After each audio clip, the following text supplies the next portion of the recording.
Picture this. You're lying in bed, ready to drift off to sleep, but your brain just won't switch off. Well, tonight's different. Tonight, we're going on a gentle journey through the wonderfully weird world of Family Guy with some truly fascinating facts that'll help ease you into dreamland. So get comfortable, close your eyes if you want, and let's explore the Griffin family universe together. Let me start with something that might surprise you. Peter Griffin wasn't always meant to be the bumbling father figure we know today. The creators originally envisioned him as more of a traditional sitcom dad, but Seth MacFarlane quickly realized that making Peter completely incompetent would be far more entertaining. This decision shaped the entire show's DNA, creating a character whose stupidity knows no bounds. Speaking of Peter's origins, here's a delightfully absurd detail about his background. According to the show's mythology, Peter is actually of mixed Irish and Mexican heritage, which explains some of his more colorful personality traits. His biological father, Mickey McFinnigan, lives in Ireland and has a talking sheep companion named O'Brien. When Peter finally meets Mickey, they bond over a drinking contest, because of course they do. It's these little touches of insanity that make Family Guy so uniquely entertaining. The Griffin family tree is absolutely bonkers when you really dig into it. Take Francis Griffin, Peter's strict Catholic stepfather who despised Lois for not being Irish enough. This man was so religiously rigid that he even dismissed the Pope's approval of Peter and Lois's marriage. But here's the kicker. Francis later became the Pope's special assistant. The irony is delicious, and it perfectly captures the show's love of contradictory character development. Now, let's talk about something that might help you sleep better: the show's approach to time and continuity. Unlike many animated series that maintain strict timelines, Family Guy operates in a floating timeline where characters can age or stay the same age depending on what the story needs. Stewie, for instance, has been 1 year old for over 2 decades, yet he's traveled through time, built complex inventions, and had philosophical discussions about existence. This fluid approach to reality creates a dreamlike quality that's oddly soothing. Here's a gentle fact about Chris Griffin that showcases the show's surprising depth beneath all the chaos. Despite being portrayed as academically hopeless, Chris actually has genuine artistic talent. In one episode, he gets accepted to art school, but chooses to stay with his family instead. It's moments like these that remind us there's heart underneath all the madness, even in characters who seem purely comedic. Let me share something about Stewie that's both fascinating and oddly comforting. His relationship with Brian the dog represents one of television's most unusual friendships. They've been through adventures across time and space. They've argued like an old married couple, and when Brian died, Stewie was so heartbroken, he literally rewrote time to save him. There's something beautiful about that level of devotion, even in a cartoon about talking dogs and genius babies. The voice acting in Family Guy is another soothing element worth considering as you drift off. Seth MacFarlane voices multiple main characters, including Peter, Brian, and Stewie, essentially having conversations with himself for hours during recording sessions. Imagine the surreal experience of being alone in a sound booth, switching between a baby's British accent, a dog's sophisticated tone, and a grown man's childish outbursts. It's like a one-person theater performance that's been going on for decades. Here's something wonderfully absurd about the show's background characters. Cleveland Brown, Peter's neighbor and friend, was originally just meant to appear in a few episodes, but his calm, measured way of speaking proved so funny when contrasted with Peter's chaos that he became a main character and eventually got his own spin-off show. Sometimes the best things in life happen by accident, which is a nice thought to carry into sleep. Let's explore some of the more obscure Griffin family members, because their stories have a mythical quality perfect for bedtime. There's King Arthur Griffin, an ancestor who could supposedly pull Excalibur from the stone. Then there's Moses Griffin, who led the Jews out of Egypt while complaining about billboards and demanding more Jolly Ranchers. The show creates these elaborate historical figures that exist purely to set up jokes, but there's something wonderfully imaginative about building an entire fictional lineage. The relationship between Stewie and his stuffed bear Rupert is oddly touching when you think about it. This genius baby, capable of building time machines and mind control devices, still needs his security blanket in the form of a simple teddy bear. It reminds us that no matter how complex we become, we all need something soft and familiar to hold on to. That's a comforting thought as you settle into your own bed. Family Guy's approach to cutaway gags creates a unique storytelling rhythm that's almost hypnotic. The show will interrupt itself mid-scene to show us a completely unrelated flashback or fantasy sequence, then seamlessly return to the main story. It's like how our minds work when we're falling asleep, jumping from one random thought to another without any logical connection. Yet somehow, it all flows together. Here's a fascinating detail about Meg Griffin that reveals the show's unexpected complexity. Despite being constantly mistreated by her family, actress Mila Kunis has mentioned in interviews that playing Meg taught her about resilience and finding humor in difficult situations. The character, who seems to exist purely for abuse, actually represents something deeper about perseverance and maintaining hope even when everything seems to go wrong. The show's relationship with censorship has always been playful rather than aggressive. When certain words can't be said on television, the characters find creative ways around it, often making the censored version funnier than the uncensored one would have been. There's something delightfully subversive about finding humor within constraints, like creating art within specific rules. Let me tell you about Brian's literary aspirations, which add a layer of melancholy to his character that's perfect for quiet reflection. He's constantly working on novels that never get published, struggling with alcoholism, and dealing with the existential crisis of being a talking dog in a world that doesn't quite make sense. His failures are deeply human, reminding us that everyone struggles with their dreams and disappointments. The background music in Family Guy deserves more recognition than it gets. The composers create these elaborate orchestral pieces for scenes that last only seconds, treating throwaway gags with the same musical attention as epic movie moments. There's something beautiful about that level of craftsmanship being applied to the most ridiculous situations imaginable. Quagmire's house being right next to the Griffins creates an interesting dynamic that's been running for over 20 years.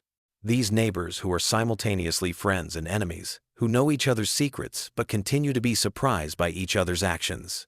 It's like a very slow, very weird sitcom relationship that unfolds over decades rather than seasons. The show's treatment of death is uniquely casual and somehow comforting because of it. Characters die and come back regularly. Time gets rewritten, and consequences are often temporary. In a world where permanence can feel overwhelming, there's something soothing about a universe where mistakes can be undone and second chances are always available. Here's something about the show's animation style that contributes to its dreamlike quality. The characters are drawn with simple, clean lines that make them feel both familiar and slightly unreal. Their movements are fluid but exaggerated, creating a world that feels just removed enough from reality to be purely entertaining rather than stressful. The recurring theme of Peter's various jobs throughout the series creates a sense of endless possibility. He's been everything from a bodega owner to a Renaissance artist to a country music star, often within the same season. There's something liberating about a character who can completely reinvent himself whenever the story demands it, suggesting that we all have infinite potential for change. Family Guy's approach to celebrity cameos is uniquely self-aware.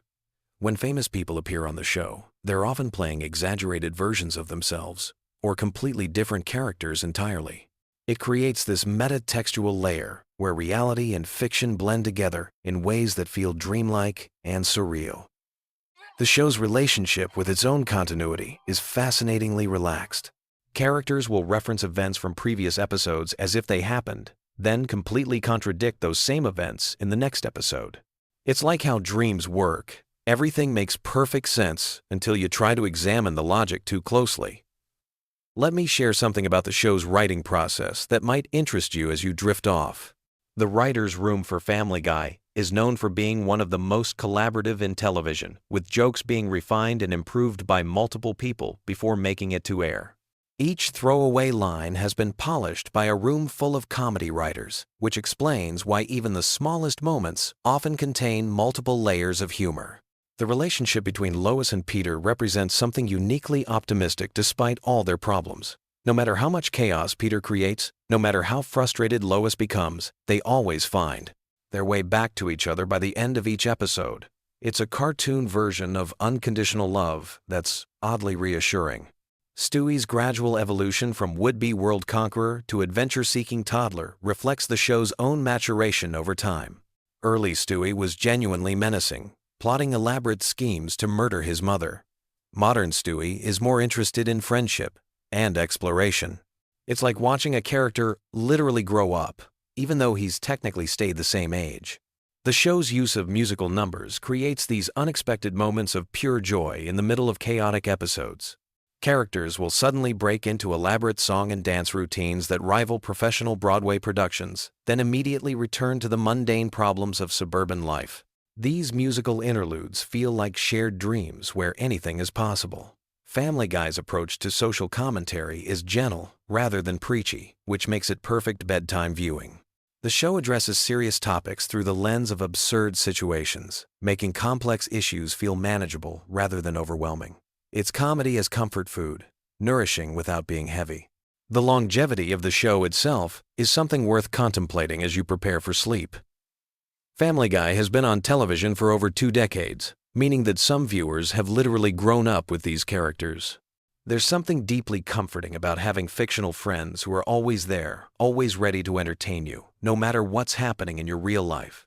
Brian's death and resurrection storyline remains one of the most emotionally powerful moments in the show's history.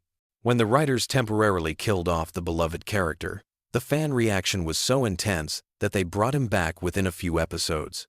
It demonstrated that beneath all the irreverence and chaos, people genuinely care about these animated characters as if they were real friends and family members. The show's treatment of mundane activities, like grocery shopping, going to work, or sitting in traffic, transforms everyday boredom into comedic gold. There's something oddly therapeutic about seeing ordinary frustrations played out in exaggerated cartoon form. It makes your own daily annoyances feel more manageable and even potentially funny. Here's something beautiful about the show's approach to friendship.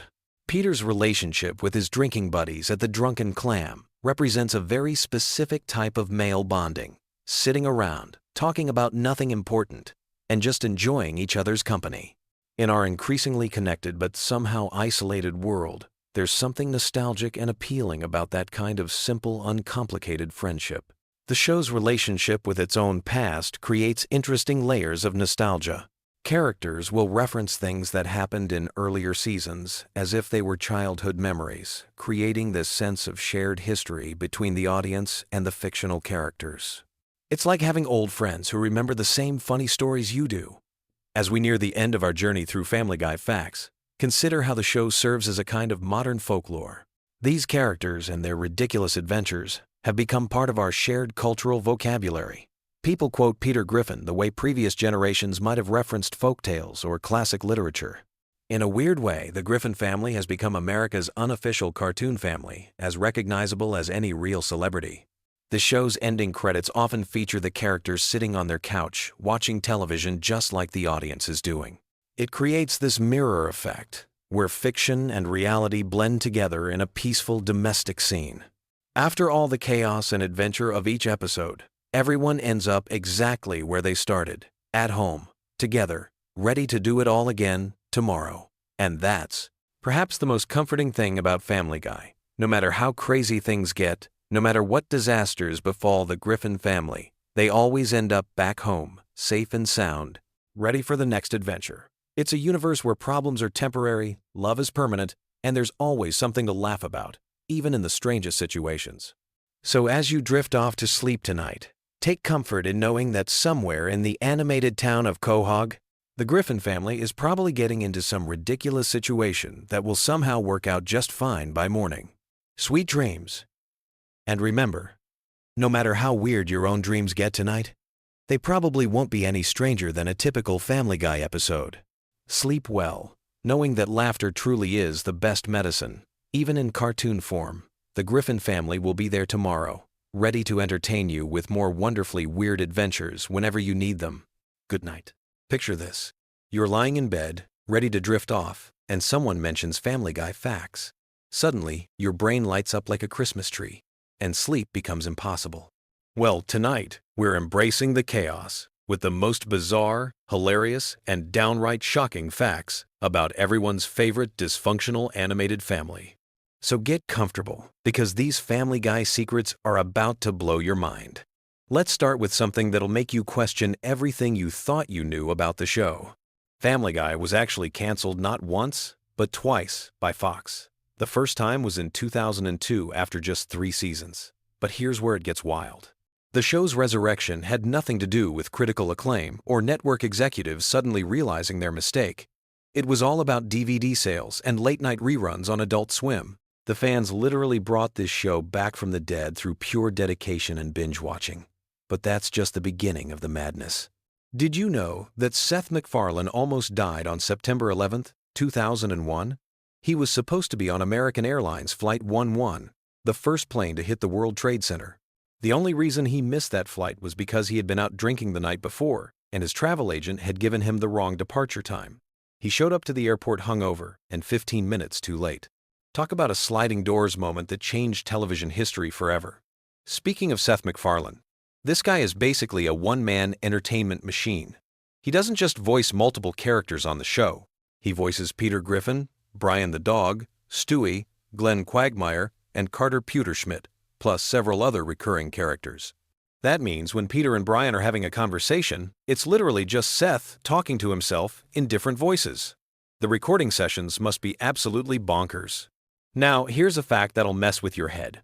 The show's signature cutaway gags, those random flashbacks that interrupt the main story, weren't originally part of the plan. They started as a way to fill time when episodes were running short. But they became so popular that they're now considered the show's trademark. Some episodes have been built entirely around these seemingly random interruptions. Let's talk about the characters for a moment, because there are some seriously twisted details hiding beneath the surface. Take Stewie Griffin, the diabolical baby genius. His character was originally inspired by the child character from the British sitcom The Onedin Line, but with a much darker twist.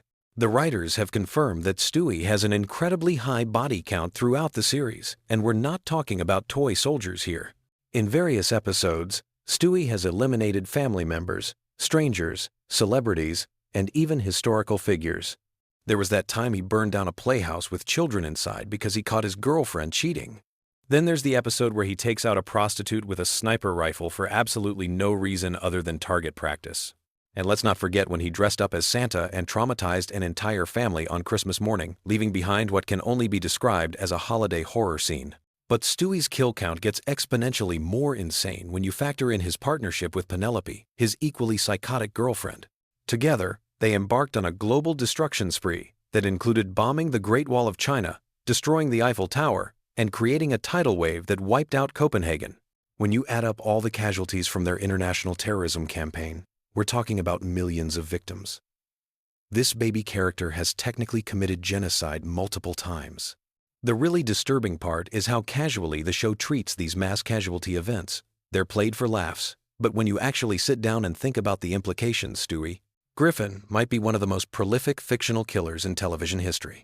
And he's supposed to be a 1-year-old baby. Moving away from the murder and mayhem, let's dive into some behind-the-scenes secrets that are equally fascinating. The show's animation style has evolved dramatically over the years, but not always in ways you'd expect. The early seasons were animated using traditional cell animation techniques, but the show switched to digital animation in later seasons. However, they deliberately kept certain imperfections in the animation to maintain that slightly rough, hand-drawn aesthetic that fans loved. Here's something that'll surprise you about the voice acting. Several major celebrity guest stars have appeared on the show, but many of them recorded their lines over the phone or via video call. This means some of your favorite celebrity cameos were literally phoned in, quite literally. The production team became masters at making these remote recordings sound like they were recorded in the same studio as the main cast. The show's musical numbers are another hidden gem of complexity. Seth MacFarlane, being a professional singer himself, often performs the songs live with a full orchestra. Those elaborate musical sequences you see in episodes aren't just animated afterthoughts. They're often recorded with full big band arrangements, complete with brass sections and professional backup singers. The amount of production value that goes into a 3-minute cartoon musical number rivals what you'd see in actual Broadway shows. But here's where things get really weird with the show's continuity. Family Guy exists in a universe where almost anything can happen, and the writers take full advantage of this freedom. Characters die and come back to life regularly. The family has traveled through time, met their alternate universe selves, and even broken the fourth wall to acknowledge that they're cartoon characters. This narrative flexibility allows for some truly bizarre storylines that would be impossible in live-action television. One of the most mind-bending aspects of the show is how it handles character development, or rather, how it deliberately avoids it. Unlike most long-running series where characters grow and change over time, Family Guy operates on what's essentially a reset button philosophy. No matter what happens in an episode, everyone goes back to their baseline personalities by the next episode. This means Peter can learn valuable life lessons, die, get married again, become president, or transform into a completely different person, and none of it matters the following week. This approach extends to the show's relationship with its own mythology. Remember when Brian died and was replaced by a new dog named Vinny? The fan outrage was so intense that the writers brought Brian back to life just a few episodes later. But rather than pretend the death never happened, they incorporated the resurrection into the show's time travel mythology. It's this kind of meta-storytelling that keeps fans constantly guessing about what's real and what's just another throwaway gag. The cultural impact of Family Guy extends far beyond just being a popular cartoon. The show has influenced internet meme culture in ways that most people don't even realize.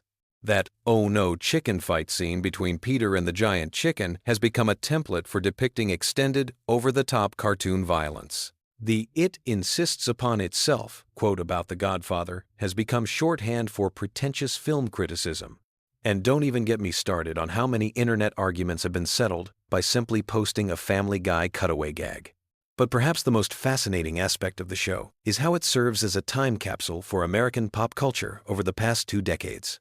Episodes from the early 2000s are filled with references to celebrities, movies, and cultural phenomena that were huge at the time but have since been forgotten. Watching old episodes is like taking a trip through a museum of pop culture history, complete with all the embarrassing fashion choices and forgotten scandals. The show's approach to controversial topics has always been deliberately provocative. The writers seem to take a perverse pleasure in pushing boundaries and seeing how far they can go before someone complains. But here's the thing that's often overlooked. Beneath all the shock value and offensive humor, the show actually has a surprisingly progressive worldview on many social issues.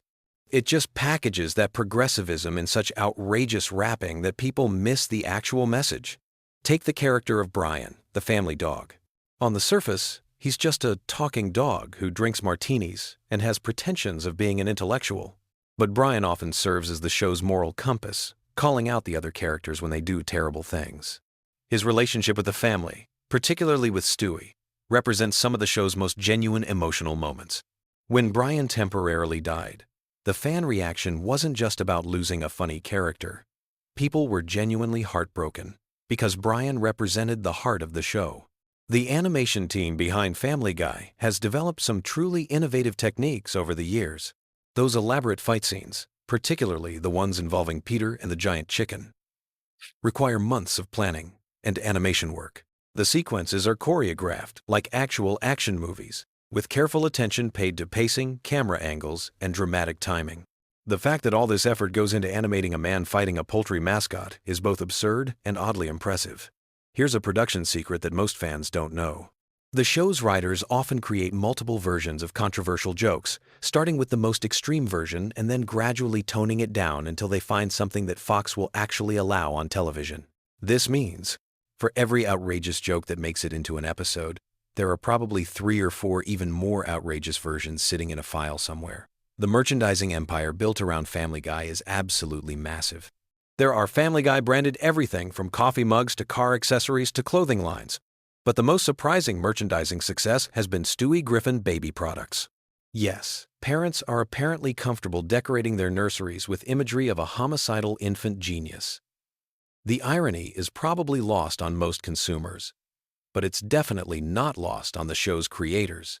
One aspect of the show that deserves more recognition is its musical sophistication. Seth MacFarlane's background as a professional musician shows up constantly in the series. The show regularly features complex musical arrangements, sophisticated harmonies, and genre pastiche that demonstrates a deep understanding of American musical traditions. When Family Guy does a musical number, it's not just a cartoon singing a silly song, it's often a legitimate piece of musical entertainment that could stand on its own. The show's relationship with censorship has always been complicated. While Fox allows Family Guy to get away with content that would never fly on network television during prime time, the show still operates under certain restrictions. The writers have become masters at implying things they can't show directly. Sometimes the most shocking moments happen entirely off-screen, letting your imagination fill in the disturbing details. This brings us to one of the most interesting aspects of Family Guy's comedy philosophy. The show doesn't just break the fourth wall occasionally, it demolishes the fourth wall completely and then rebuilds it just so it can break it again. Characters regularly acknowledge that they're in a television show, comment on their own animation style, and even complain about changes in their voice actors. This level of meta-humor was revolutionary when the show started, and it's still pushing boundaries today. The international versions of Family Guy are fascinating studies in cultural adaptation. Different countries have had to handle the show's content in wildly different ways. Some countries censor entire episodes, while others rewrite dialogue completely to make cultural references more relevant to local audiences. There are probably versions of Family Guy exist where the characters are having completely different conversations while their mouths move to the original English dialogue. As we wrap up this deep dive into Family Guy's bizarre universe, it's worth reflecting on why these facts are so compelling. There's something oddly comforting about learning the secrets behind a show that's designed to be completely unpredictable. Even when Family Guy is at its most chaotic and nonsensical, there are real people behind the scenes making deliberate, creative choices, putting enormous effort into crafting these moments of animated insanity. The show has managed to maintain its relevance for over 2 decades by constantly evolving while never losing its core identity. It's simultaneously one of the most juvenile shows on television and one of the most sophisticated pieces of pop culture commentary ever created. That contradiction is probably the most Family Guy thing of all. So the next time you're channel surfing and stumble across a Family Guy rerun, remember that you're not just watching a cartoon about a dysfunctional family. You're experiencing a complex piece of entertainment that represents millions of hours of creative work, countless cultural references, and enough behind-the-scenes drama to fill several seasons of reality television. Sweet dreams, and may your Family Guy nightmares be filled with giant chicken fights and Stewie's diabolical laughter echoing through your subconscious.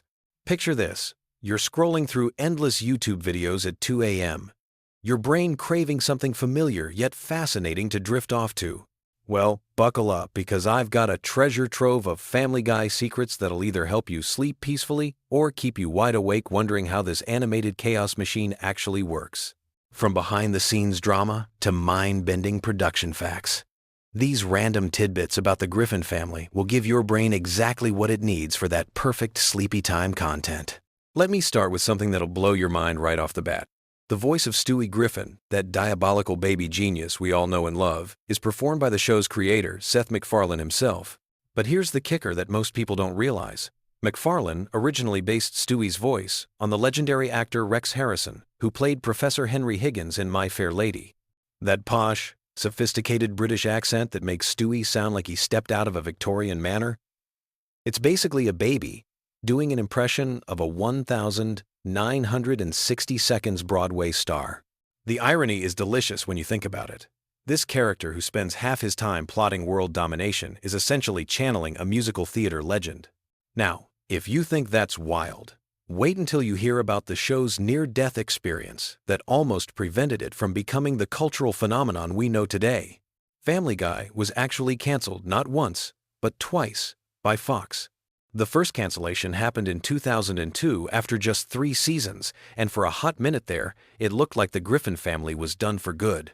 But then something magical happened that literally brought the show back from the dead. DVD sales and Adult Swim reruns created such a massive fan following that Fox had no choice but to resurrect it in 2005. It's like the show became a zombie that refused to stay buried, clawing its way back to life through sheer fan devotion. The creation story of Family Guy itself reads like something out of a fever dream. Seth MacFarlane was just 24 years old when he pitched the show to Fox, making him one of the youngest people ever to create and run their own animated series for a major network. He literally animated the entire pilot episode by himself. spending months hunched over a desk drawing frame after frame while surviving on probably nothing but coffee and determination. The original pitch was actually inspired by his college thesis film called The Life of Larry, which featured a middle-aged man with a talking dog. Sound familiar? That little student film eventually evolved into the multi-million-dollar empire we know today. Speaking of that talking dog, Brian Griffin holds a special place in animation history for reasons you probably never considered. Unlike most cartoon pets who remain perpetually animal-like, Brian is essentially a human character who just happens to be a dog. He drives cars, drinks martinis, writes novels, and engages in complex philosophical debates.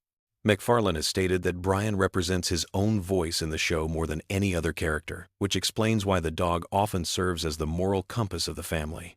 It's basically McFarlane having conversations with himself through a talking animal, which, when you think about it, is either brilliant or slightly concerning. The show's controversial humor didn't emerge by accident. It was a carefully calculated rebellion against traditional family sitcoms. McFarlane deliberately set out to create the anti-Simpsons, something that would push every boundary the Simpsons wouldn't touch. Where the Simpsons used gentle satire and heartwarming family moments, Family Guy went nuclear with shock, humor, and deliberately offensive content. The cutaway gags, those random flashback sequences that became the show's signature, were originally McFarlane's solution to a problem he had with traditional sitcom pacing. He wanted to break free from the constraints of linear storytelling and create something that felt more like channel surfing through a fever dream. Here's a production detail that'll make you appreciate the craft behind the chaos. Each episode of Family Guy takes approximately 10 months to complete, from initial script to final animation. That means the episodes you're watching right now were being worked on almost a year ago. The animation process alone involves hundreds of artists working across multiple studios, with the initial designs created in California before being sent overseas for full animation. It's like a massive international relay race, where each handoff has to be perfect or the whole episode falls apart. The voice acting sessions are apparently legendary affairs that sound more like comedy improv shows than traditional recording sessions. McFarlane voices not just Stewie, but also Brian, Peter, and Glenn Quagmire, often having entire conversations with himself in the recording booth. The other voice actors have described watching him switch between characters mid-sentence as both impressive and slightly unsettling. Imagine seeing someone argue with themselves in 4 different voices while maintaining perfect character consistency. It's basically like watching a one-man theater performance in real time. One of the most fascinating aspects of Family Guy's production is how the writer's room operates. Unlike many animated shows that plan seasons far in advance, Family Guy's writing process is notoriously chaotic and last-minute. Writers have described sessions where entire episodes get scrapped days before animation begins, leading to frantic rewrites and sleepless nights. This seat-of-the-pants approach actually contributes to the show's unpredictable energy, but it also means that voice actors sometimes receive new scripts literally hours before recording sessions. The show's relationship with censorship has been a constant dance between pushing boundaries and avoiding network wrath. Family Guy has developed an almost scientific approach to testing limits, deliberately writing jokes that are slightly more offensive than what they actually want to air, knowing that network censors will demand cuts. The final version that reaches viewers is often the writer's actual intended content, achieved through strategic overwriting and negotiation. It's psychological warfare, disguised as comedy writing. McFarlane's musical background plays a much larger role in the show than most people realize. Before creating Family Guy, he was actually a jazz vocalist and pianist, which explains the numerous musical numbers scattered throughout episodes. Those elaborate song and dance sequences aren't just random comedy bits. They're genuine musical theater productions compressed into cartoon format. McFarlane has stated that he views Family Guy as partly a variety show, using the Griffin family as a framework to showcase different types of entertainment within each episode. The character designs themselves tell an interesting story about animation philosophy. Notice how the Griffin family members all have distinctly different body shapes and facial structures, unlike many cartoon families where everyone looks like variations of the same template. Peter's round, doughy appearance was specifically designed to contrast with Lois's sharp, angular features, while Stewie's football-shaped head was meant to make him instantly recognizable even in silhouette. These design choices weren't arbitrary. They were carefully calculated to ensure each character would be visually distinct, even in crowded scenes or quick cuts. Here's something that'll change how you watch the show forever. The infamous chicken fights between Peter and Ernie the Giant Chicken weren't originally planned as recurring segments.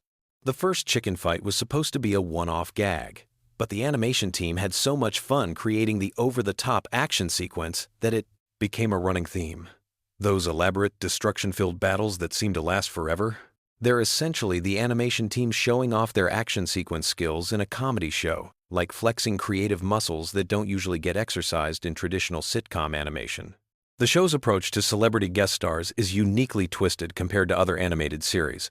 While most cartoons treat celebrity appearances as special events, with the famous person playing themselves or a character clearly meant to be them, Family Guy often buries celebrity voices in minor roles without any fanfare. A-list actors will voice background characters for single lines, and viewers might never realize they just heard a famous person deliver a throwaway joke. It's the entertainment industry equivalent of hiding expensive ingredients in cheap fast food. Family Guy's international versions reveal fascinating cultural differences in humor. In some countries, entire episodes have been rewritten because the original jokes simply don't translate, not just linguistically, but culturally. What Americans find hilarious might be completely incomprehensible to audiences in other parts of the world, leading to localized versions that are essentially different shows with the same characters. It's like each country gets its own flavor of the Griffin family chaos, tailored to local sensibilities. The merchandising empire built around Family Guy extends into some surprisingly niche markets. Beyond the obvious t-shirts and DVDs, there are Family Guy-themed wine collections, luxury watches, and even high-end collectible sculptures that cost thousands of dollars. The show that built its reputation on lowbrow humor has somehow spawned upscale merchandise that wouldn't look out of place in expensive boutiques. It's cultural cognitive dissonance at its finest. The writing staff includes people from incredibly diverse backgrounds: former stand-up comedians, Harvard graduates, television veterans, and complete newcomers to the industry. This mix creates a unique creative environment where highbrow intellectual humor crashes into street-level comedy instincts. The result is a show that can reference obscure philosophical concepts in one scene and make fart jokes in the next, often within the same episode. Animation errors in Family Guy have become something of a cult fascination among fans. Unlike other shows that try to hide mistakes, Family Guy occasionally leaves obvious animation goofs in the final product, either intentionally, as Easter eggs, or because the production schedule doesn't allow for fixes. These errors have spawned online communities dedicated to spotting and cataloging every miscolored character, floating object, or impossible perspective. It's accidental, interactive entertainment, where viewers become detectives hunting for visual inconsistencies. The show's theme song, that bouncy piano melody everyone knows by heart, was originally much longer and included additional verses that were cut for time. The full version tells a more complete story about the Griffin family's dynamics, but network television's rigid timing requirements forced it down to the bare essentials. MacFarlane has occasionally performed the complete version at live concerts, giving fans a glimpse of what could have been the opening sequence if television had more flexible formatting. Voice acting for animated shows requires a completely different skill set than live-action performance, and Family Guy pushes these demands to extremes. The actors often need to deliver lines while laughing, crying, or even while their characters are supposed to be eating, fighting, or running. This means recording sessions frequently involve voice actors doing physical comedy performances in sound booths, acting out entire scenes with just their voices, while making exaggerated facial expressions that no one will ever see, but that somehow make the vocal performance more authentic. The show's relationship with current events creates unique production challenges. Because episodes take months to complete, jokes about contemporary issues often feel dated by the time they air, leading to a complex balancing act between topical relevance and timeless humor. Writers have developed strategies for creating content that feels current without being tied to specific news cycles, though sometimes they get caught off guard when major events happen during production and their carefully planned episodes suddenly seem tone-deaf or prescient in ways they never intended. Family Guy's influence on internet culture extends far beyond just memes and viral videos. The show's cutaway gag structure essentially predicted how people would consume media in the social media age. Short, disconnected bursts of content that don't require following a linear narrative. Those seemingly random flashbacks that interrupt the main story. They're basically the television equivalent of scrolling through TikTok or Twitter, jumping from one unrelated thought to another without warning. The economics behind Family Guy reveal interesting insights into how modern television actually works. Despite being an animated show with relatively high production costs, it's incredibly profitable because animated content doesn't age the same way live-action shows do. There are no aging actors demanding higher salaries, no physical sets that deteriorate, and no location shoots that become impossible due to changing landscapes. The Griffin family can theoretically exist forever without any of the logistical problems that eventually kill most television series. Behind all the controversy and chaos, Family Guy operates like a massive creative experiment in pushing the boundaries of what television can be. Every episode is essentially asking the question, what if we tried this completely ridiculous thing and somehow made it work within the framework of a family sitcom? Sometimes the experiments fail spectacularly, but when they succeed, they create moments of television that are genuinely unlike anything else on the air. The show has created its own internal mythology that's become increasingly complex over the years. Character relationships, running gags, and callback references have built up layers of continuity that reward longtime viewers while potentially confusing newcomers. It's like a secret club where the membership requirement is having watched hundreds of hours of animated chaos, and the reward is understanding jokes that are incomprehensible to everyone else. And here's perhaps the most interesting fact about Family Guy. Despite all its success and cultural impact, the show remains fundamentally unpredictable. After more than 2 decades on the air, it can still surprise viewers with completely unexpected creative choices, bizarre guest appearances, or experimental episodes that break its own established rules. In a television landscape increasingly dominated by formulaic content, Family Guy maintains a chaotic creativity that keeps audiences guessing what might happen next. So there you have it, a deep dive into the wonderfully weird world behind one of television's most controversial animated families. Whether you're drifting off to sleep or staying wide awake in fascination, these facts reveal just how much complexity hides behind what appears to be simple cartoon chaos. Sweet dreams, and remember, in the Griffin household, normal is just another word for boring. Hey there, night owls and Family Guy fanatics. If you're scrolling through YouTube at 3 in the morning looking for something to help you drift off to dreamland, you've stumbled upon the perfect video. Tonight we're diving deep into the bizarre, hilarious, and sometimes completely unhinged world of Family Guy with some truly wild facts that'll either lull you to sleep or keep you wide awake wondering how Seth MacFarlane's mind actually works. So grab your favorite blanket, dim those lights, and let's explore the wonderfully weird universe of Quahog, Rhode Island. Trust me, by the end of this journey through Family Guy's most fascinating secrets, you'll either be peacefully snoozing or have a whole new appreciation for just how crazy this show really gets. Let's start with something that might blow your mind. Did you know that Family Guy was actually canceled not once, but twice? Yeah, you heard that right. The show first got the axe in 2002 after just 3 seasons, and Fox thought they were done with the Griffin family forever. But here's where it gets interesting. The show found new life through DVD sales and reruns on Cartoon Network's Adult Swim block. The ratings were so incredible that Fox literally had to eat humble pie and bring the show back in 2005. Then, believe it or not, they canceled it again in 2007, only to reverse that decision just months later. Talk about a roller coaster relationship between a network and a show. Speaking of relationships, let's talk about the voice behind our favorite talking baby, Stewie Griffin. Seth MacFarlane doesn't just voice Stewie. He also voices Brian, Peter, Glenn Quagmire, and several other characters. But here's the kicker. MacFarlane based Stewie's voice on the accent of English actor Rex Harrison, who you might know from the classic musical My Fair Lady. Yeah, that sophisticated, slightly pompous British accent that makes Stewie sound like an evil mastermind. It's straight from a Broadway legend. MacFarlane has said in interviews that he wanted Stewie to sound like an old-school English gentleman, which makes it even funnier when this supposedly refined character is plotting world domination from his crib.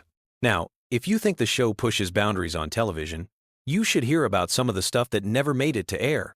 The writers and animators have created countless scenes, jokes, and entire storylines that were deemed too controversial even for Family Guy's standards. And considering what does make it onto television, that's really saying something. There's apparently an entire vault of unused content that could probably fill several seasons' worth of episodes. Some of these rejected bits have made their way onto DVD releases as deleted scenes, but many remain locked away forever, too wild even for the show known for having no limits. Here's something that might surprise you about the show's production process. Unlike many animated series that plan out entire seasons in advance, Family Guy often operates more like a live-action sitcom. The writers frequently come up with ideas on the spot, and episodes are sometimes completely rewritten just weeks before they're supposed to air. This spontaneous approach explains why the show can feel so fresh and unpredictable, but it also leads to some pretty intense crunch times for the animation team. Imagine trying to animate complex scenes with just days to spare before broadcast. Let's dive into some character secrets that most fans never realize. Brian the dog, everyone's favorite intellectual canine, was originally supposed to be just a regular pet. In the original concept, Brian was going to be a typical dog who couldn't talk and would just bark and fetch like any normal household pet. Seth MacFarlane decided to make him a talking character at the last minute, and thank goodness he did, because Brian's philosophical conversations and sarcastic wit have become some of the show's most memorable moments. It's wild to think that one of the most complex characters almost didn't have a voice at all. The show's animation style has some fascinating secrets too. Those seemingly simple character designs actually take an enormous amount of work to create. Each character has hundreds of different facial expressions and poses that animators can mix and match. Stewie alone has over 300 different mouth positions just for speaking different sounds. The animators have to keep track of all these variations to maintain consistency across episodes. It's like having a massive digital puppet show where every single movement has to be carefully orchestrated. Here's a fact that might make you appreciate the show's music even more. Seth MacFarlane isn't just the creator, writer, and voice actor for multiple characters. He's also a legitimate recording artist who's released several albums of traditional pop standards. His musical background heavily influences the show, which is why you'll notice that Family Guy has more musical numbers than most animated comedies. Those elaborate song and dance sequences aren't just thrown in for laughs. They're crafted by someone who genuinely understands musical theater and classic American songbook traditions. The show's cultural impact goes way beyond just entertainment. Family Guy has actually influenced real-world events and conversations. Politicians have referenced the show in speeches. Academics have written scholarly papers about its social commentary, and it's been credited with introducing younger audiences to cultural references they might never have encountered otherwise. Think about how many classic movies, TV shows, songs, and historical events you first learned about through a Family Guy cutaway gag. The show serves as this weird cultural bridge between different generations of entertainment. Now let's talk about some of the show's most controversial episodes and why they're so memorable. The writers have never shied away from tackling sensitive subjects, and sometimes their approach has sparked genuine debates about comedy, censorship, and social responsibility. Some episodes have been pulled from rotation, others have been edited for different markets, and a few have become legendary among fans, specifically because they pushed things too far. This willingness to court controversy has kept Family Guy relevant for over 2 decades, even as television landscape has changed dramatically around it. The voice acting process for Family Guy is unlike anything you'd expect. Seth MacFarlane often records multiple characters in the same session, essentially having conversations with himself. He'll record Peter's lines, then immediately switch to Brian's voice to respond, then jump to Stewie for the next exchange. Watching him work in the recording booth is apparently like witnessing someone with multiple personality disorder having a very organized conversation with themselves. Other voice actors have said it's both impressive and slightly unsettling to watch. Here's something that connects to the show's longevity. Family Guy has aired over 400 episodes, making it one of the longest-running animated series in television history. To put that in perspective, if you watched every single episode back-to-back, you'd be sitting there for more than 150 hours straight. That's almost a full week of continuous Family Guy content. The show has literally created enough material to entertain someone for an entire week without sleeping, eating, or taking a single break. The show's international versions reveal some fascinating cultural differences. Family Guy is broadcast in dozens of countries, and each version has to navigate different censorship standards and cultural sensitivities. In some countries, entire jokes are replaced with completely different content. In others, characters' names are changed, and certain running gags are modified to make sense to local audiences. There are versions of Family Guy where the cultural references are so different that they're essentially completely different shows with the same characters. Let's explore some behind-the-scenes drama that most fans never hear about. Like any long-running show, Family Guy has had its share of creative disagreements, contract disputes, and personality conflicts. Seth MacFarlane has been very public about his occasional frustrations with the show, even stepping back from day-to-day involvement for several seasons. There have been disputes over storylines, character development, and the general direction of the show. Some former writers and voice actors have shared stories about heated arguments in writers' rooms and recording sessions that had to be stopped because of creative differences. The show's merchandising empire is absolutely massive, but some of the most interesting products never made it to market. There have been proposed Family Guy video games, theme park attractions, and even a planned Broadway musical that would have featured the Griffin family in live-action musical theater. The legal and logistical challenges of adapting animated characters for different mediums have killed dozens of potential projects over the years. Imagine walking through a Family Guy theme park, or watching actors in Peter and Lois costumes singing on Broadway. Here's a production secret that reveals how much work goes into each episode. A single 22-minute episode of Family Guy requires approximately 8 months to complete from initial concept to final broadcast. The process involves dozens of writers, voice actors, animators, sound engineers, and editors. Every single frame is reviewed multiple times. Every joke is analyzed and often rewritten. And every visual gag is carefully planned and executed. What looks like simple animation on screen represents thousands of hours of collaborative creative work. The show's relationship with censorship has created some legendary stories. There are episodes that exist in multiple versions, with different levels of content depending on when and where they're broadcast. The uncensored DVD versions of some episodes contain jokes and scenes that have never been seen on television. Meanwhile, daytime reruns are edited so heavily that some episodes are barely recognizable. The writers have learned to create content in layers, knowing that different versions will need different levels of editing for different audiences. Family Guy's influence on internet culture deserves its own discussion. The show has generated countless memes, viral videos, and online discussions. Certain episodes have become legendary specifically because of how they're shared and referenced online. The show's cutaway gag format translates perfectly to social media, where short, punchy jokes can be easily shared and remixed. Some Family Guy moments have become more famous as internet memes than they ever were as television content. The voice acting talent that has appeared on Family Guy reads like a who's who of entertainment.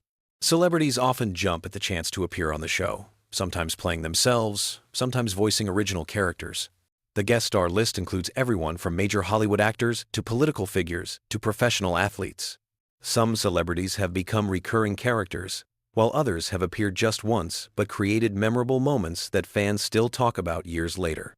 Here's something that might change how you watch the show. Many of the seemingly random cutaway gags are actually carefully constructed references to specific movies, TV shows, or historical events.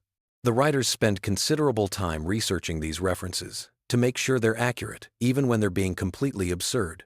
There are entire databases that catalog every cultural reference in every episode, and the depth of knowledge required to understand all the jokes is honestly staggering. The show's animation has evolved significantly over its run, but not always in ways you might expect. While the overall character designs have remained consistent, the background art, lighting effects, and scene composition have become much more sophisticated. Early episodes look almost primitive compared to recent ones, but the evolution has been so gradual that most viewers don't notice. Comparing the pilot episode to current episodes is like looking at completely different shows that happen to use the same characters. Family Guy's impact on other animated shows cannot be overstated. The success of Family Guy paved the way for countless other adult animated comedies, from American Dad to Rick and Morty to BoJack Horseman.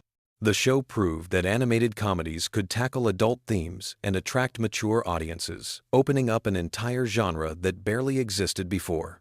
Many current animators and writers cite Family Guy as a direct influence on their work and career choices.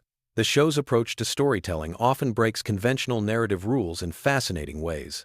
Episodes frequently abandon their main plots entirely for extended tangents. Characters regularly break the fourth wall to address the audience directly, and the show often parodies its own format and conventions.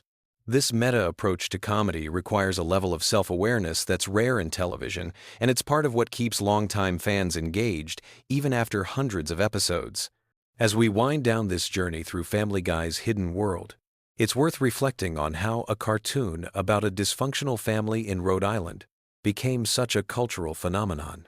The show succeeds because it taps into something fundamentally human about finding humor in chaos, about laughing at things that probably shouldn't be funny, and about the strange comfort of familiar characters behaving in completely unpredictable ways.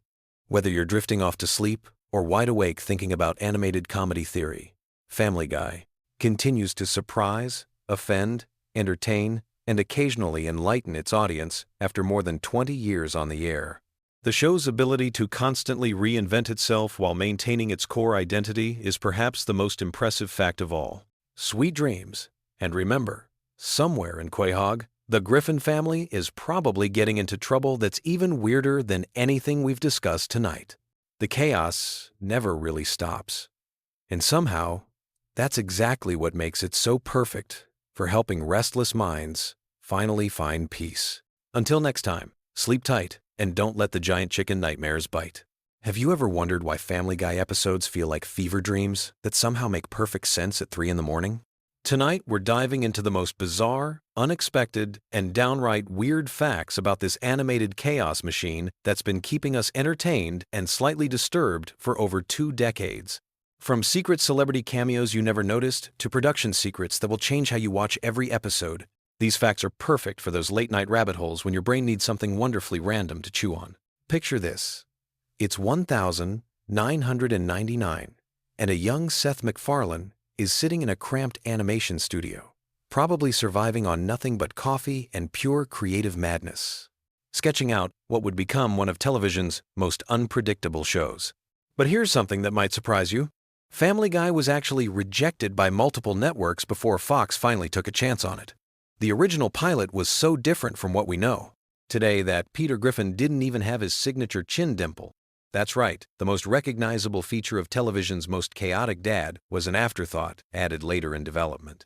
Speaking of Peter Griffin's design, here's a fact that will blow your mind every time you see him on screen. Seth MacFarlane has admitted that Peter's appearance was directly inspired by a security guard he encountered at his college. This unnamed hero of late-night campus safety became the visual foundation for a character who would go on to terrorize animated television for decades. Imagine being that security guard and randomly discovering years later that you're the face of one of America's most beloved cartoon disasters. But the real magic happens when you start digging into the voice acting secrets. Seth MacFarlane doesn't just voice the main characters, he performs Stewie, Brian, Peter, and several recurring characters, often having entire conversations with himself during recording sessions. The studio engineers have described these solo recording sessions as watching someone have the world's most entertaining mental breakdown. MacFarlane literally argues with himself, switches between character voices mid-sentence, and somehow maintains the distinct personality of each character flawlessly. Here's where things get really interesting from a production standpoint. The show's writers have a tradition called the random joke jar, where they collect the most absurd, context-free gags throughout the season. When they're stuck on an episode or need to fill time, they literally reach into this jar and randomly select bizarre scenarios to animate. This explains why you'll be watching a normal family dinner scene that suddenly cuts to a 3-minute sequence about a time-traveling sandwich. It's not lazy writing. It's intentionally chaotic creativity with a system behind the madness. The cutaway gags that make Family Guy so distinctive weren't originally planned to be such a huge part of the show. In early episodes, they used these random flashbacks sparingly. But when they noticed these moments got the biggest laughs and the most social media attention, they leaned into the format completely. Now, these seemingly random interruptions are carefully crafted to hit specific comedic beats and often take longer to animate than the main storyline of entire episodes. One of the most mind-bending facts involves the show's relationship with celebrity guest stars. Many A-list celebrities have appeared on Family Guy without most viewers ever realizing it because their characters are so obscure or brief. Drew Barrymore once voiced a background character who had exactly 3 words of dialogue spread across 2 episodes. The producers love casting major stars in tiny roles as inside jokes for the industry, creating this weird Hollywood treasure hunt for eagle-eyed fans. The character of Stewie Griffin underwent one of television's most subtle character evolutions. In early seasons, Stewie was genuinely intended to be an evil genius, baby-plotting world domination. But as the show progressed, the writers began exploring his character's vulnerability and intelligence in different ways. The transition was so gradual that most viewers didn't consciously notice when Stewie evolved from potential supervillain to the show's emotional center and Brian's best friend. This character development happened organically through hundreds of small writing decisions across multiple seasons. Here's something that will change how you watch every Brian and Stewie episode. Their relationship was originally supposed to remain antagonistic throughout the series. The writers planned for Brian to be constantly annoyed by Stewie's schemes and intellectual pretensions. However, the voice acting chemistry between Seth MacFarlane's 2 characters was so natural and compelling that the writers began crafting episodes specifically around their friendship. Some of the show's most acclaimed episodes, including the time travel and multiverse adventures, exist purely because the Brian-Stewie dynamic became too interesting to ignore. The animation process for Family Guy involves secrets that most fans never consider. Each episode requires approximately 4 months from initial script to final animation, but here's the weird part. They often animate scenes completely out of order, based on character availability and studio scheduling. This means the emotional arc of an episode might be animated backwards, with the climactic scenes completed weeks before the setup scenes. The animators have to maintain character continuity and emotional consistency without seeing the full episode in sequence until the very end of production. Musical numbers in Family Guy aren't just random comedic choices. They serve a specific psychological function in the show's pacing. The writers discovered that musical sequences reset viewer attention spans and create natural breaks in the chaotic energy that defines most episodes. When you feel overwhelmed by rapid-fire jokes and cutaway gags, a musical number gives your brain permission to reset and re-engage with the storyline. It's basically psychological manipulation disguised as entertainment, and it works perfectly. The show's relationship with censorship creates some of the most interesting behind-the-scenes stories. Family Guy pushes boundaries so consistently that the network has entire meetings dedicated to determining what crosses the line versus what's cleverly subversive. The writers have become experts at crafting jokes that technically comply with broadcast standards while still managing to be completely inappropriate. They've turned censorship navigation into its own art form, often making the censored versions of jokes funnier than the original uncensored concepts. Here's a fact that demonstrates the show's cultural impact in ways you might not expect. Family Guy references have been spotted in congressional hearings, Supreme Court footnotes, and international diplomatic communications. Politicians and legal scholars apparently watch the show and unconsciously incorporate its humor patterns into serious discourse. There's something simultaneously hilarious and terrifying about the idea that Stewie Griffin's speech patterns are influencing actual government policy discussions. The economics behind Family Guy reveal fascinating insights into modern television production. Each episode costs significantly more to produce than most people realize because of the sheer amount of custom animation required for cutaway gags. A single random flashback sequence might require creating entirely new character designs, backgrounds, and animation styles that will never be used again. The show essentially produces mini-movies within every episode, making it one of the most expensive animated series on television, despite its seemingly simple art style. Voice recording sessions for Family Guy episodes are legendary among industry professionals for their complete unpredictability. Seth MacFarlane often improvises entire scenes in character, creating alternate versions of jokes that the writers never conceived. Sometimes these improvised moments are so funny that entire episode plots get rewritten around a single spontaneous line delivery. The recording booth becomes this weird laboratory where cartoon characters take on lives of their own and influence their own storylines. The show's treatment of controversial topics follows a specific comedy philosophy that Seth MacFarlane has described as equal opportunity offense. The writing team maintains detailed charts tracking which groups, topics, and themes they've targeted to ensure their irreverence remains balanced across the political and social spectrum. This systematic approach to controversy means every offensive joke is part of a larger pattern designed to prevent the show from developing any consistent, Political agenda beyond general chaos. Cleveland's spin-off show, The Cleveland Show, was actually conceived as a way to explore Family Guy's universe from a completely different perspective while maintaining the same comedic DNA. The failed experiment taught the creators valuable lessons about what makes Family Guy specifically work versus what elements translate to other formats. Cleveland's return to Family Guy brought with him subtle character changes informed by his solo series experience, creating this weird continuity where a character evolved through his own failed show. The internet age has transformed how Family Guy episodes are created and consumed. The writers now monitor social media reactions to episodes in real time and adjust future storylines based on which jokes generate the most memes and viral moments. This feedback loop means the show is constantly evolving to match internet culture while simultaneously influencing internet culture. It's become this weird, symbiotic relationship where the show and its online fan base co-create content together. Animation errors in Family Guy often become intentional running gags when fans notice and celebrate them online. The production team has learned to embrace happy accidents, sometimes deliberately recreating animation mistakes in future episodes as callbacks to their own imperfections. This self-aware approach to production errors creates additional layers of humor for dedicated fans while maintaining accessibility for casual viewers. The show's influence on other animated series is more extensive than most people realize. Writing techniques, character development approaches, and comedic timing patterns pioneered by Family Guy appear throughout modern animated television. Shows that seem completely different often use Family Guy's structural innovations adapted to their own specific styles and audiences. It's become the secret template for contemporary animated comedy without most viewers consciously recognizing the influence.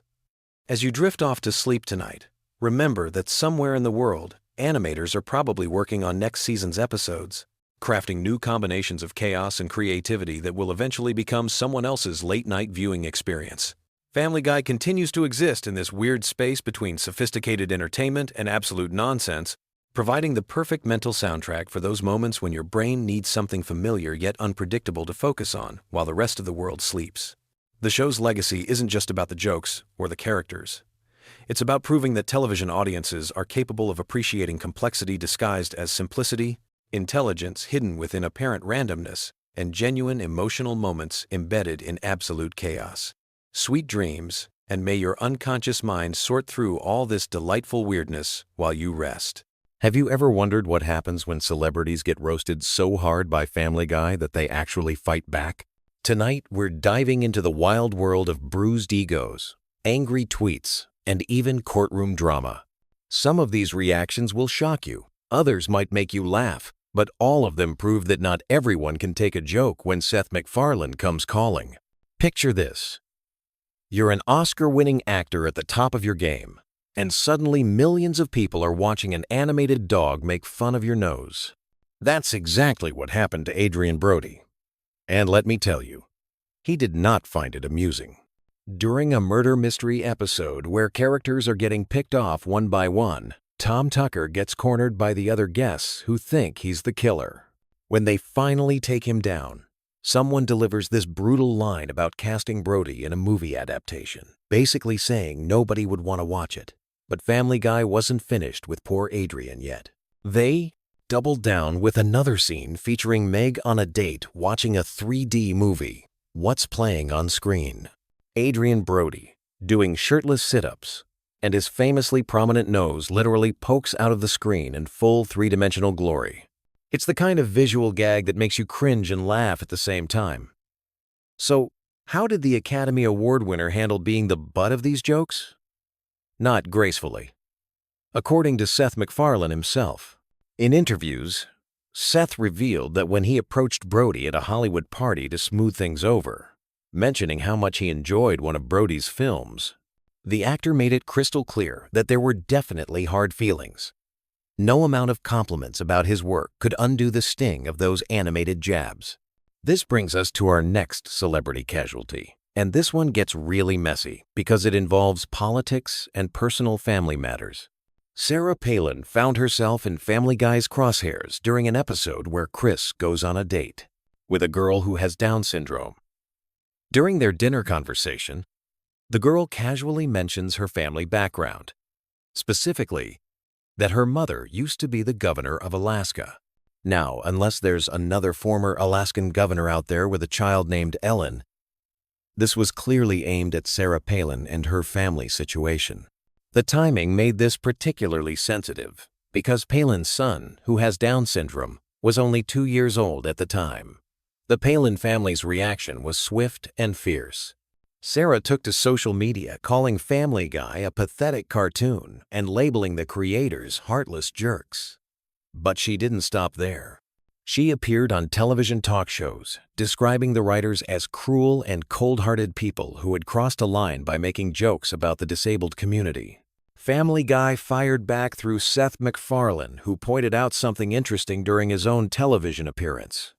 The character making those comments was actually voiced by Andrea Friedman, an actress who herself has Down syndrome. This actress later clarified that she felt the joke was directed at Sarah Palin personally, not at people with disabilities, and she even suggested that Palin simply didn't have a sense of humor about the situation. But sometimes Family Guy doesn't even need to directly target someone to cause controversy. Chloe Grace Moretz learned this the hard way when she became collateral damage in an internet phenomenon. During an episode where Peter decides to lose weight so he can ride a roller coaster, he sets his sights on looking as good as a character called Legs Go All the Way Up Griffin. This character was basically a visual gag. All legs with no torso. The joke itself had nothing to do with Moretz, but someone online photoshopped her picture to match this character design, and the image went viral across social media platforms. While the internet found it hilarious, Moretz definitely didn't. She publicly stated that this manipulated image seriously affected her body image and self-confidence, causing her to retreat from public appearances for a while. The cruel irony is that Family Guy never even mentioned her name, but she still got caught in the crossfire of internet culture. Speaking of crossing lines, Family Guy once ventured into territory so sensitive that it sparked outrage from disability advocates, religious groups, and grieving family members alike.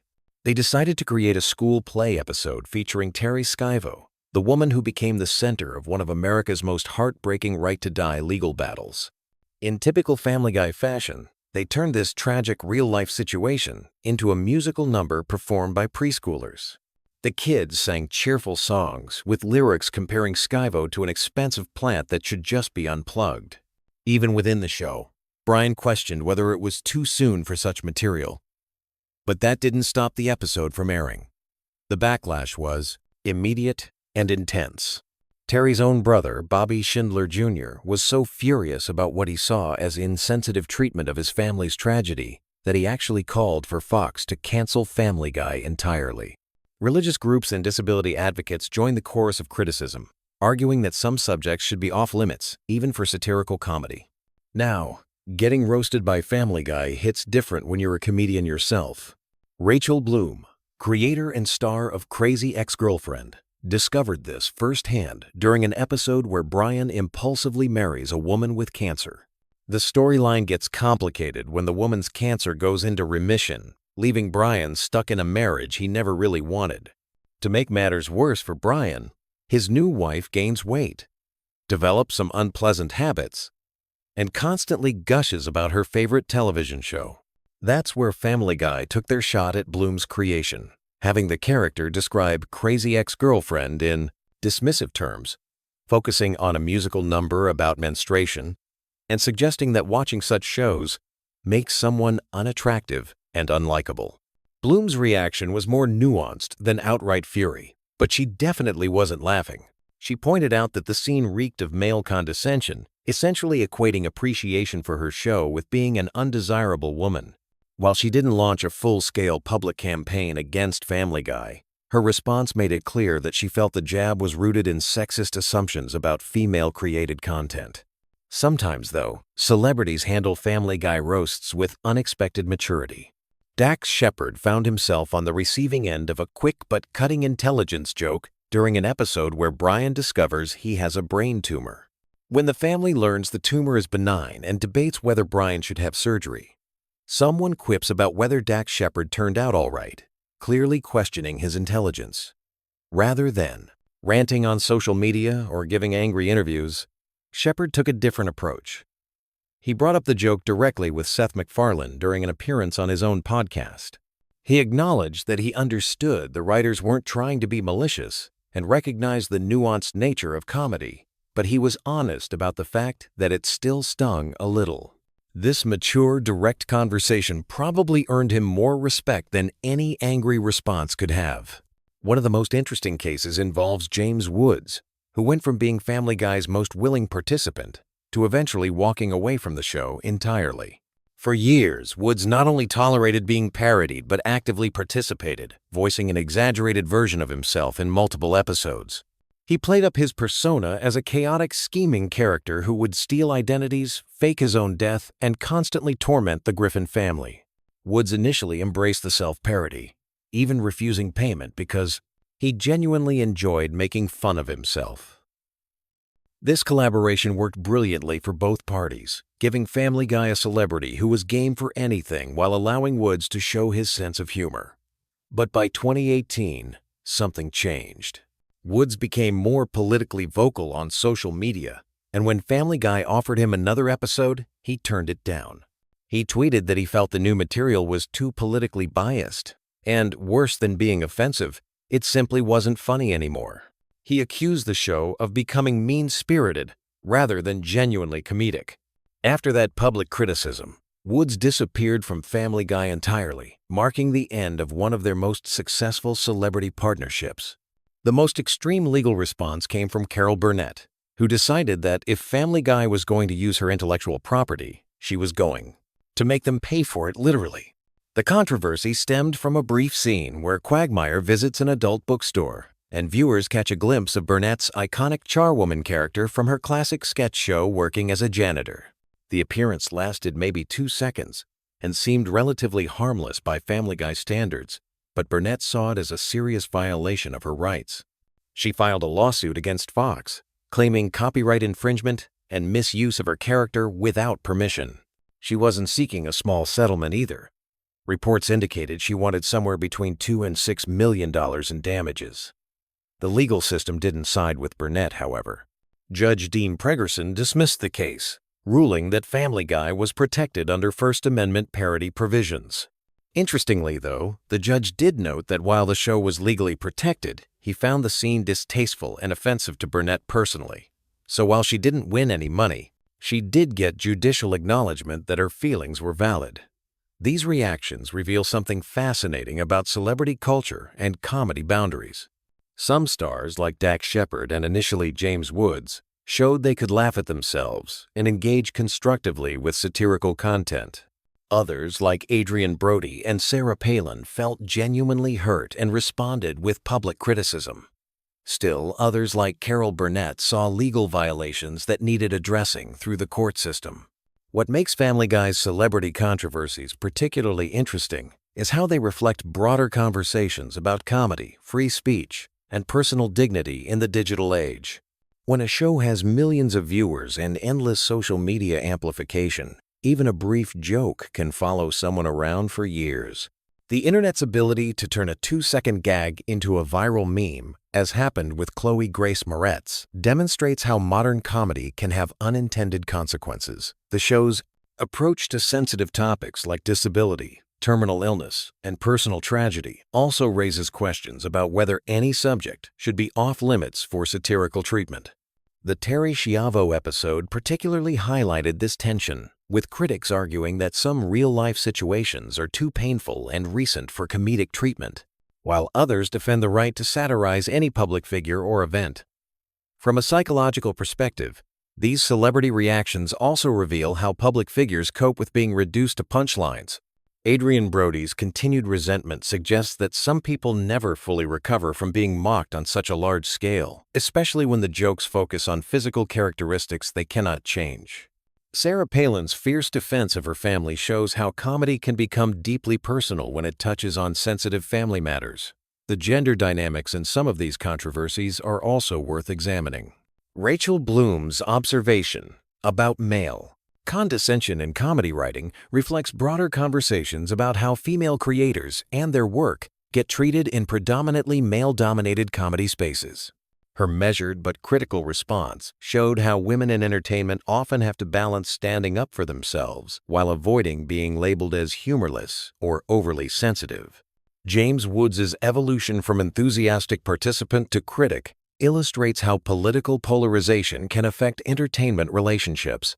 His willingness to mock himself disappeared when he felt the show's political perspective diverged too far from his own beliefs, suggesting that even self-deprecating humor has limits when it conflicts with personal values.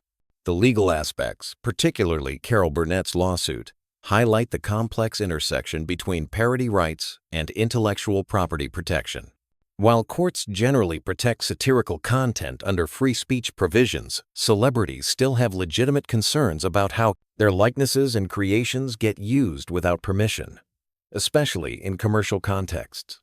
These stories also demonstrate the power dynamics between individual celebrities and large entertainment corporations. When Family Guy makes a joke, it has the backing of major networks and widespread distribution, while individual celebrities often have limited recourse beyond public statements or legal action. This imbalance can make satirical attacks feel particularly unfair to those being targeted. The Internet's role in amplifying these controversies cannot be overlooked. Social media platforms allow both celebrities to respond directly to perceived slights and fans to create additional content that extends the original jokes in unexpected directions. Chloe Grace Moretz's experience shows how online communities can take a television gag and transform it into something more personally damaging than the original creators intended. Looking at the long-term impact of these controversies, it's clear that some celebrities never fully recover their relationship with Family Guy or its fan base. Adrian Brody's continued resentment years later suggests that animated mockery can create lasting professional and personal damage. Other celebrities like Dax Shepard seem to have moved on more successfully by addressing the situation directly and maturely. The varying reactions also reflect different approaches to celebrity image management in the digital age. Some stars try to ignore satirical attacks, hoping they'll fade away naturally. Others engage directly, either through humor or criticism. Still others pursue legal remedies when they feel their rights have been violated. None of these approaches seems universally successful, suggesting that there's no perfect way to handle being satirized by popular media. These celebrity feuds with Family Guy ultimately reveal the complex relationship between comedy, fame, and personal dignity in contemporary entertainment. While satirical shows claim the right to mock public figures, those figures retain the right to respond, criticize, and seek legal remedies when they feel boundaries have been crossed.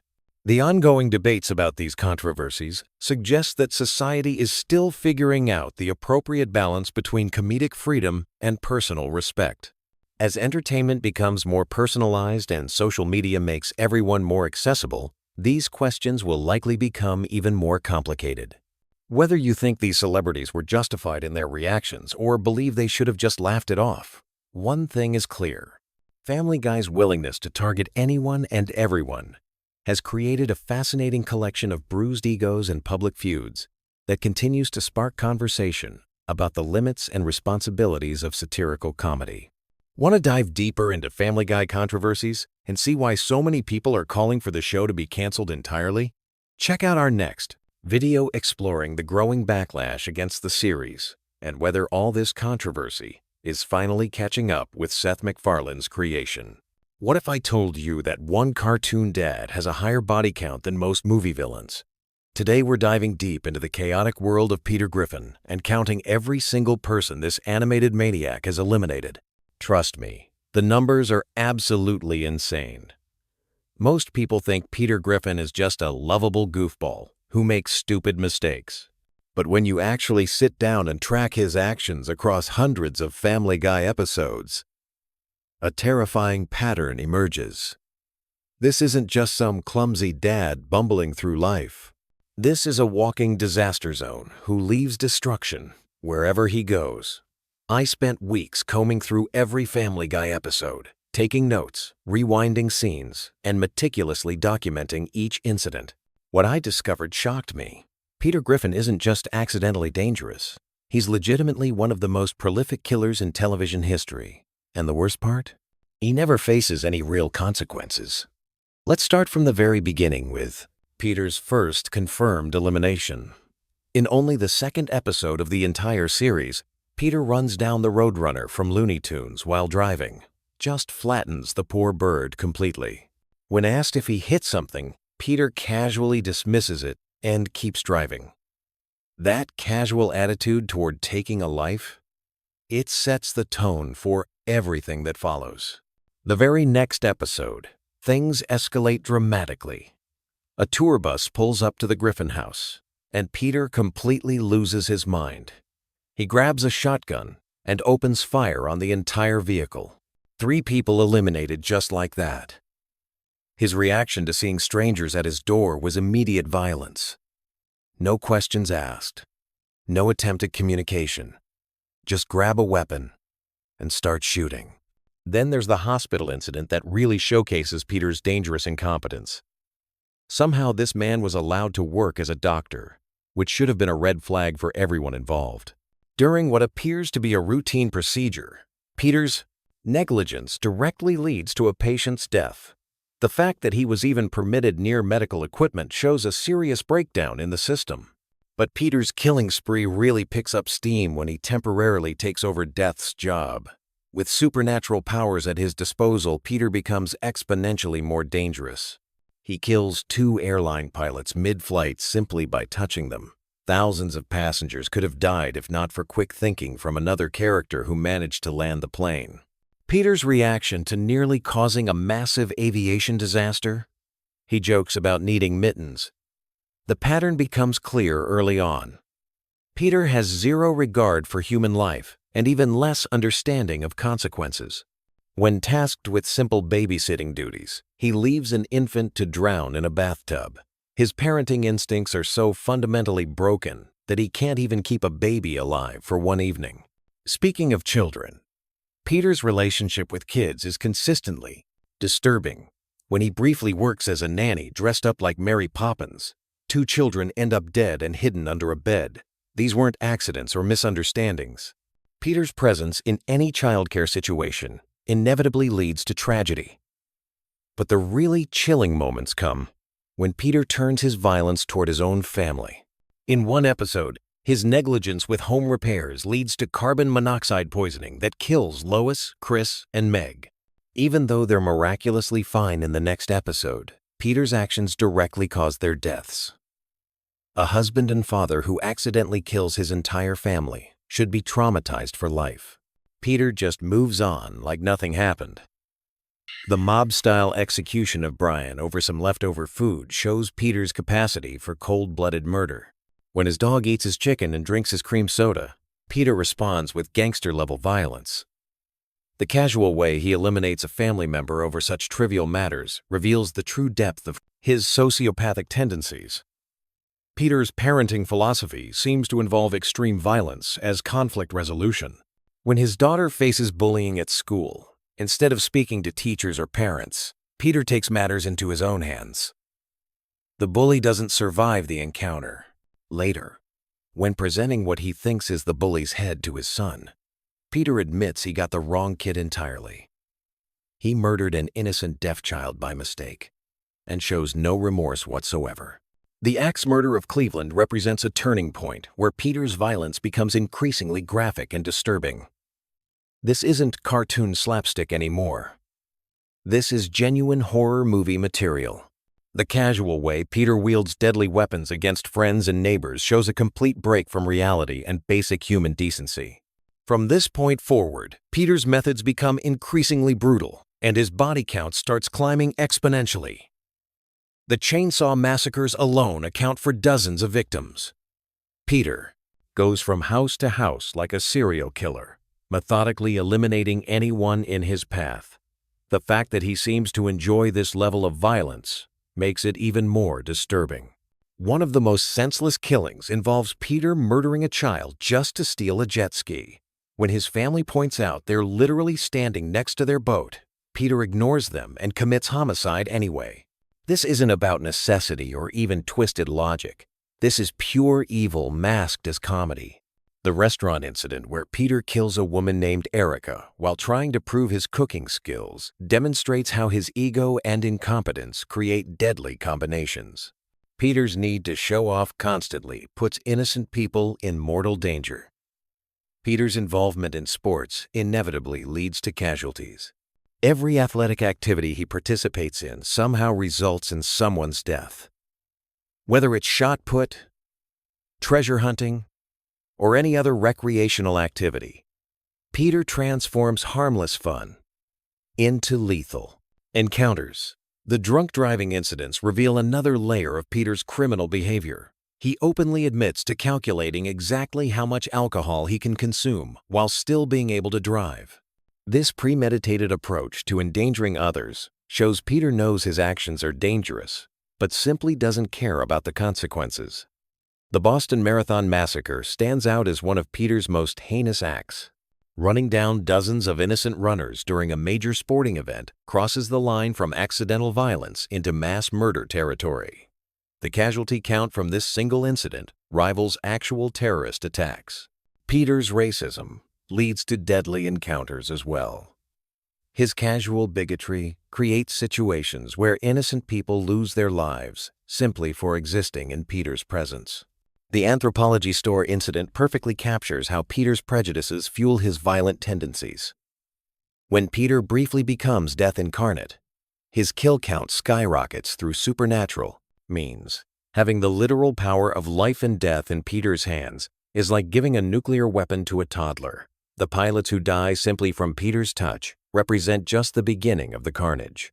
The hospital bombings showcase Peter's evolution into full-scale terrorism. Destroying entire medical facilities because he disagrees with vaccines makes Peter an anti-science extremist willing to commit mass murder for his beliefs. The estimated casualty counts from these attacks reach into the hundreds. Peter's accidental involvement with actual terrorists leads to multiple explosive incidents. His friendship with a terrorist operative results in several bombings throughout the city. Even when Peter tries to do the right thing by helping authorities, he ends up triggering more explosions that kill dozens of innocent people. The Secret Society incident demonstrates Peter's capacity for large-scale destruction. Burning down an entire facility housing historical documents leads to hundreds of deaths. Peter's inability to consider consequences means every action he takes has the potential for massive collateral damage. The presidential fight with Donald Trump represents the peak of Peter's destructive potential. Their brawl triggers nuclear missile launches that devastate multiple population centers. The casualty count from this single incident reaches into the thousands. Peter literally causes acts of war through his inability to control his temper. But none of Peter's individual acts of violence compare to his ongoing feud with Ernie the Giant Chicken. This running conflict has resulted in more deaths and destruction than actual wars. Every encounter between these two characters leaves dozens of innocent bystanders dead. Their first major battle destroys multiple vehicles, causes plane crashes, and brings down entire buildings. The Ferry wheel incident alone accounts for hundreds of casualties, as the massive structure rolls through populated areas. Their fights aren't contained conflicts between two individuals. They're citywide disasters that claim enormous numbers of innocent lives. The cruise ship battle represents the most destructive single incident in their ongoing war. When their fight moves into the engine room, they lose control of a massive passenger vessel that crashes into a major city. The resulting destruction levels multiple city blocks and kills hundreds of people. This single incident qualifies as one of the worst maritime disasters in history. Their time travel battle creates paradoxes that threaten the fabric of reality itself. When Peter and Ernie use time manipulation technology to continue their fight across multiple historical periods, they create cascading effects that alter the course of human history. The scientist who created the time machine becomes an early casualty of their temporal warfare. The NASA facility destruction shows how their conflict has escalated beyond Earth itself. Their space battle crashes back to the planet and destroys an ocean oil rig, adding environmental disaster to their already impressive list of crimes against humanity. The reverse time sequence battle creates some of the most confusing and deadly encounters in their entire conflict. When everything starts happening backwards, the destruction becomes even more widespread and incomprehensible. Plane crashes, building collapses, and mass casualties all blend together in a chaotic symphony of violence. When you calculate the total casualties from just the Peter versus Ernie conflicts, the number reaches nearly 1,500 deaths. This means half of Peter's entire body count comes from a single ongoing dispute that started over an expired coupon. The fact that such trivial origins led to such massive destruction perfectly encapsulates Peter's character. The crossover episode with The Simpsons showcases Peter's ability to bring his destructive tendencies to other fictional universes. His fight with Homer Simpson levels significant portions of Springfield and adds another 100 casualties to his count. Even when visiting other shows, Peter cannot help but create mayhem and death. Throughout all of these incidents, certain patterns emerge that make Peter's behavior even more disturbing. He shows no remorse for any of his actions. He never learns from his mistakes or attempts to modify his behavior. Most importantly, he faces no meaningful consequences for any of his crimes. The legal system in Peter's universe seems completely incapable of holding him accountable. Despite committing mass murder on multiple occasions, Peter continues to walk free and repeat his destructive patterns. This creates a world where violence has no consequences and human life has no value. Peter's family and friends enable his behavior by treating his mass murder sprees as minor inconveniences rather than serious crimes. When someone consistently kills innocent people, the appropriate response is not to laugh it off and wait for the next episode. The normalization of Peter's violence makes everyone around him complicit in his crimes. The media within Peter's world also fails to adequately report on his actions. Despite causing multiple disasters that should dominate news cycles for months, Peter's crimes are quickly forgotten and life returns to normal. This unrealistic portrayal of consequences sends dangerous messages about accountability and justice. When you add up every death directly attributable to Peter Griffin's actions, the final count reaches approximately 2,800 people. This makes him one of the most prolific killers in entertainment history. For context, this body count exceeds many actual historical mass murderers and rivals casualty figures from major military conflicts. The fact that this level of violence is presented as comedy raises serious questions about desensitization to violence in media. When mass murder becomes a punchline, society loses important moral boundaries that separate acceptable behavior from criminal acts. Peter Griffin represents the logical extreme of consequence-free violence in entertainment. His character demonstrates what happens when someone with destructive tendencies faces no accountability for their actions. The result is escalating violence that eventually reaches genocidal proportions. The most disturbing aspect of Peter's character is how his violence is often portrayed as justified or at least understandable. Whether defending his family, pursuing his goals, or simply satisfying his curiosity, Peter's murderous actions are presented within contexts that make them seem reasonable to viewers. This normalization of extreme violence has real-world implications for how audiences process and respond to actual violence in their daily lives. When fictional characters commit mass murder without consequences, it becomes easier to dismiss real violence as less serious than it actually is. The Peter Griffin phenomenon also reveals how comedy can be used to mask serious social problems. By presenting his violent tendencies as humorous character quirks rather than serious mental health issues, the show avoids confronting the deeper implications of his behavior. In conclusion, Peter Griffin's body count of 2,800 people makes him one of the deadliest characters in television history.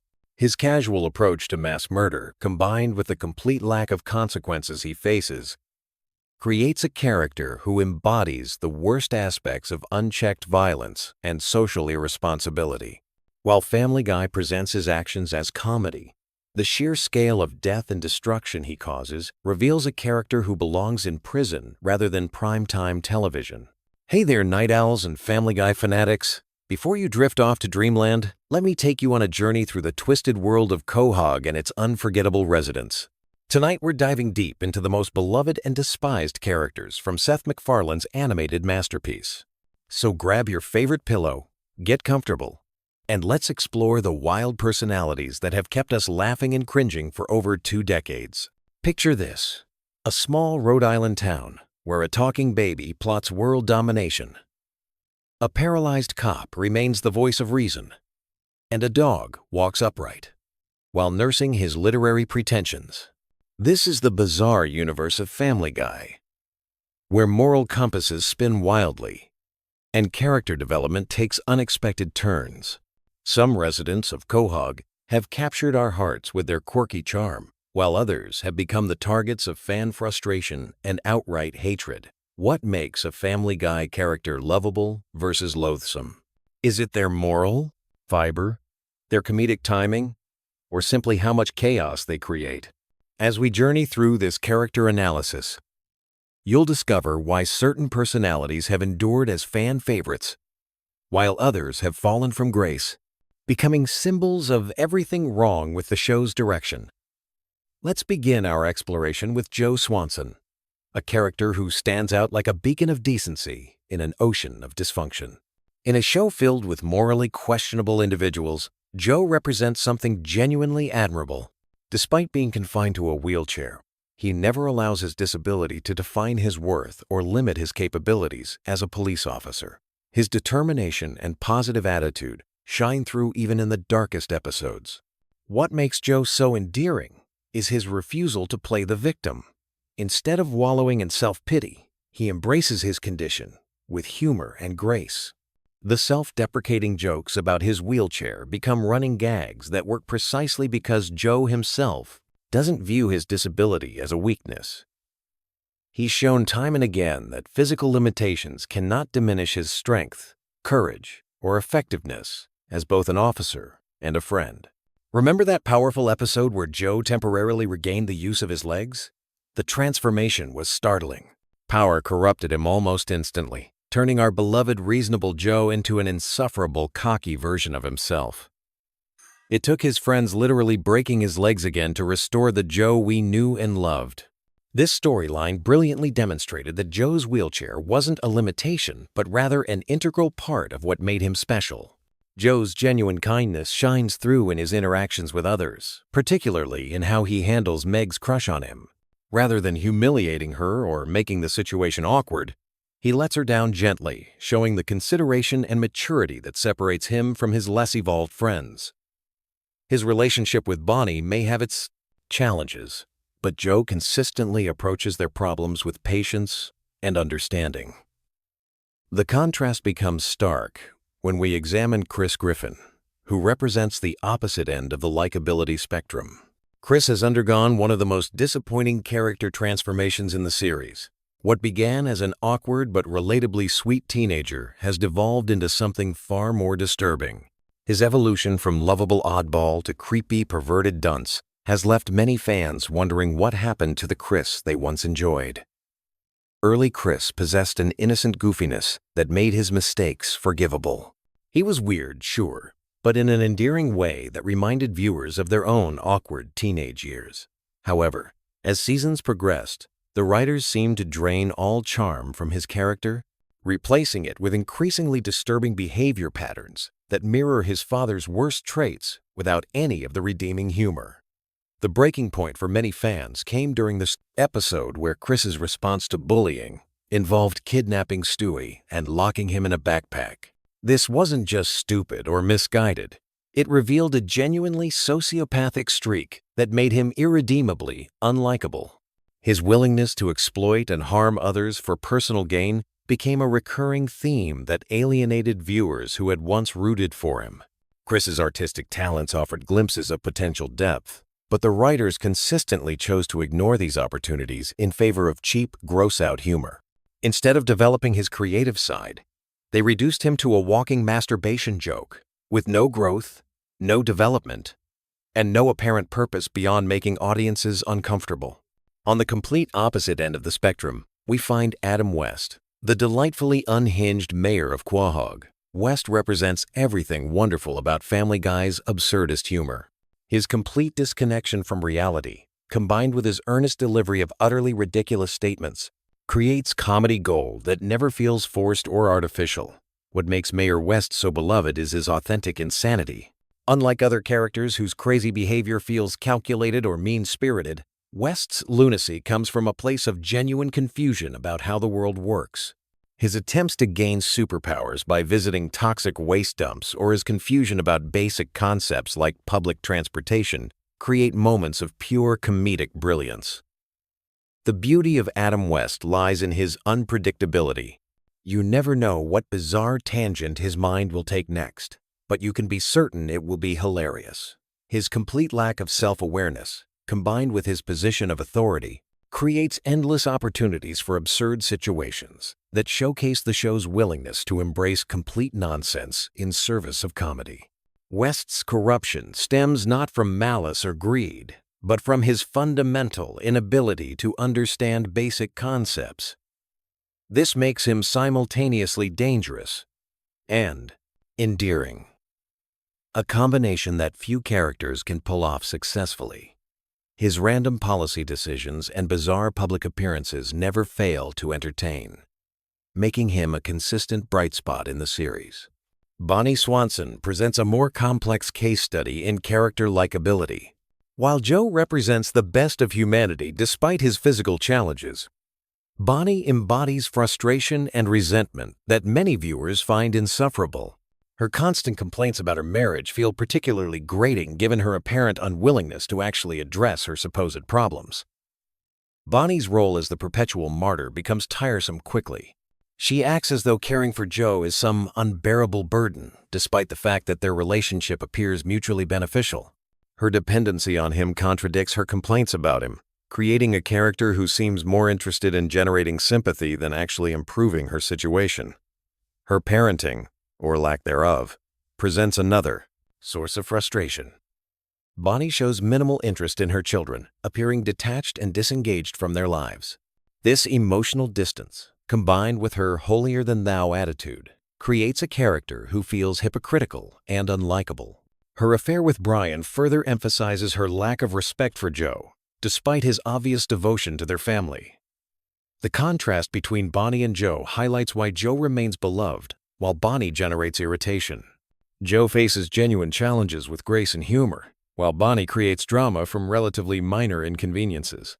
Her constant negativity and victim mentality make her one of the show's least sympathetic characters. Meg Griffin occupies a unique position in the Family Guy universe as the ultimate underdog. Her status as the family scapegoat has created an interesting dynamic where her suffering becomes a source of both comedy and sympathy. Many fans find themselves rooting for Meg precisely because she endures so much abuse from those around her. What makes Meg's character work is the exaggerated nature of her mistreatment. The abuse is so over-the-top and ridiculous that it loops back into comedy territory. Her family's treatment of her is so absurdly unfair that it becomes funny rather than genuinely disturbing. This delicate balance allows viewers to laugh at her situation while still feeling sympathy for her plight. Meg's occasional moments of strength and rebellion provide satisfying payoffs for viewers who have watched her suffer. When she finally stands up to her family or demonstrates hidden talents, these scenes feel earned and gratifying. Her brief stint in prison, where she became tough and confident, showed glimpses of what she could be if freed from her family's oppression. The character's potential remains largely untapped, which adds to her appeal. Meg possesses intelligence, artistic ability, and hidden depths that rarely get explored.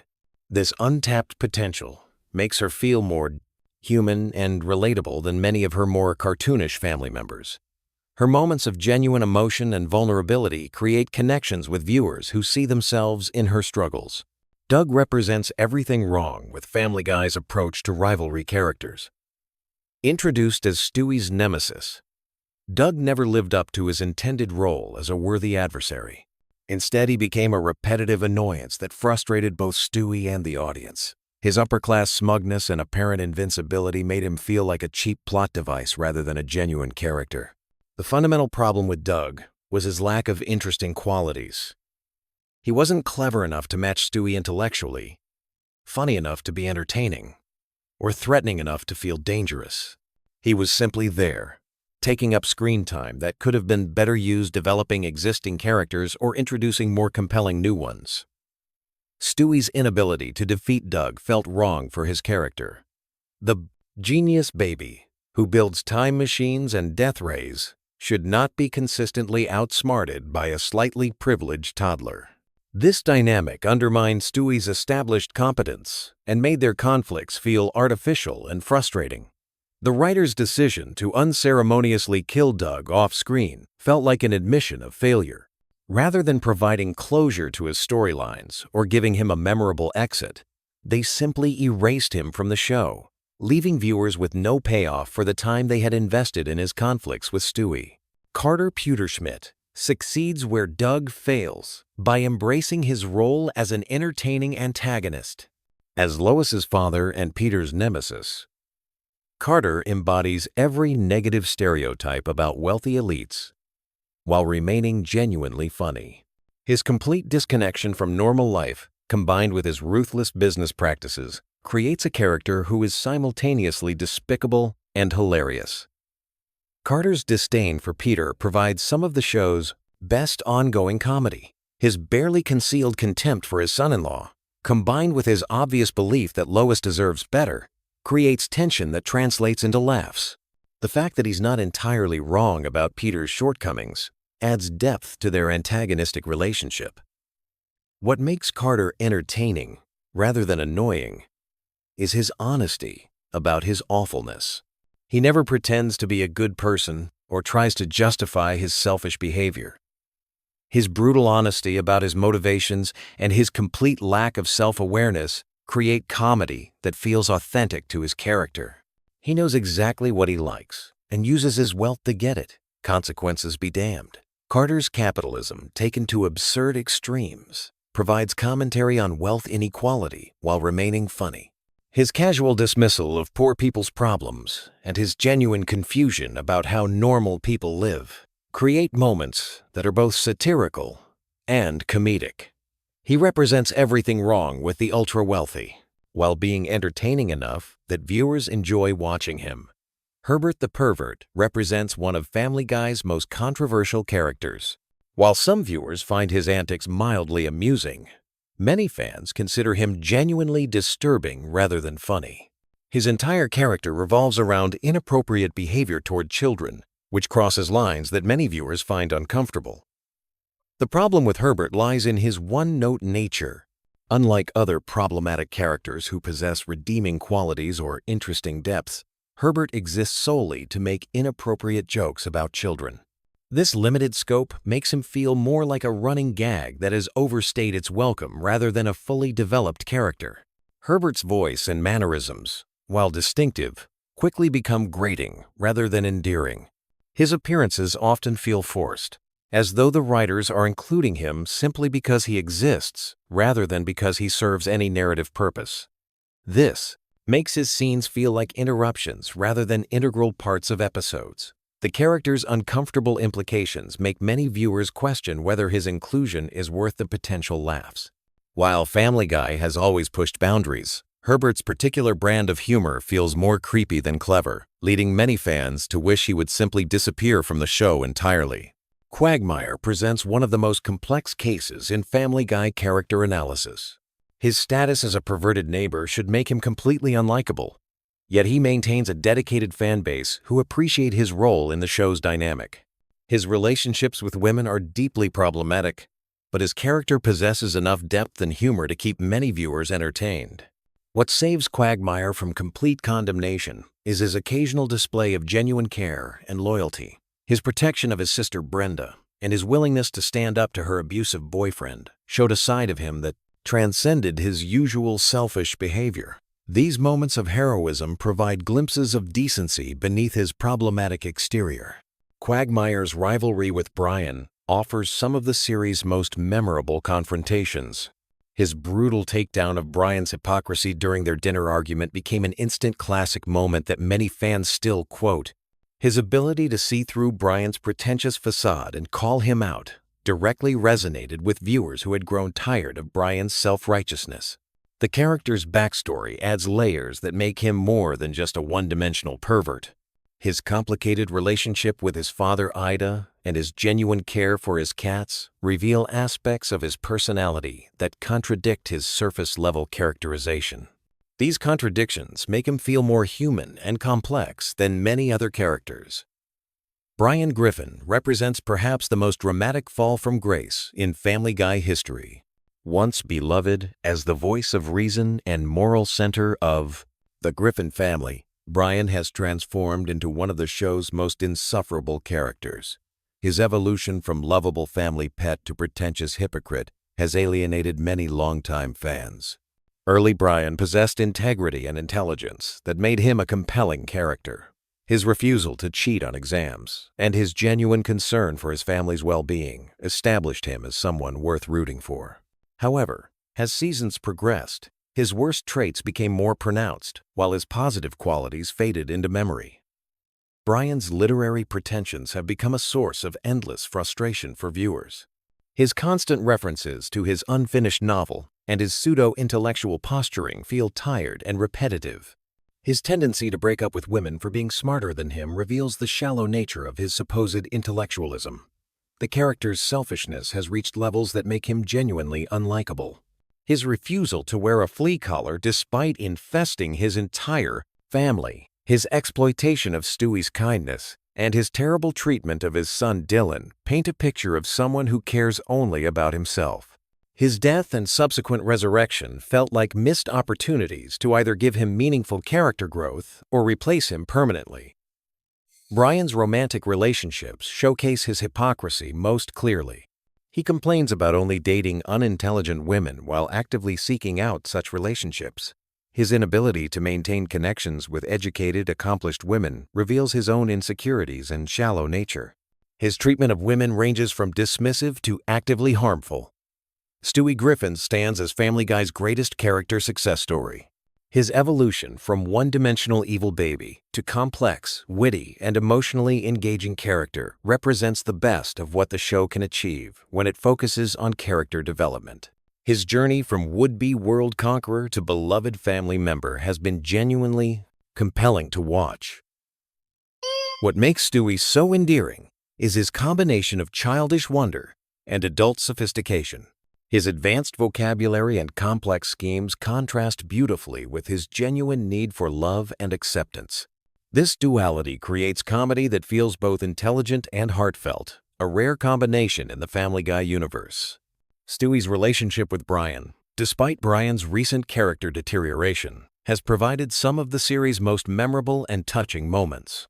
Their adventures together showcase both characters at their best, with Stewie's loyalty and Brian's companionship creating genuine emotional connections. Stewie's efforts to save Brian's life demonstrated the depth of their bond. The character's growth from villain to anti-hero to beloved family member has felt natural and earned. His evil schemes have become more playful than threatening, while his capacity for kindness and loyalty has expanded. His interactions with Rupert reveal his childlike side, while his inventions showcase his genius-level intellect. Stewie's humor has evolved to become more sophisticated and character-driven, rather than relying solely on shock value. His sarcastic observations and witty comebacks feel authentic to his personality while providing consistent laughs. His ability to break the fourth wall and comment on the show itself adds meta-humor that longtime fans appreciate. Lois Griffin presents a fascinating case study in character likability, or rather, the lack thereof. While she appears to be the moral center of the Griffin family, closer examination reveals her to be just as flawed and problematic as the relatives she criticizes. Her hypocrisy and manipulative behavior have made her increasingly unpopular with fans over time. Lois's biggest problem is her tendency to present herself as morally superior while engaging in behavior that contradicts her stated values. She criticizes others for infidelity while having multiple affairs.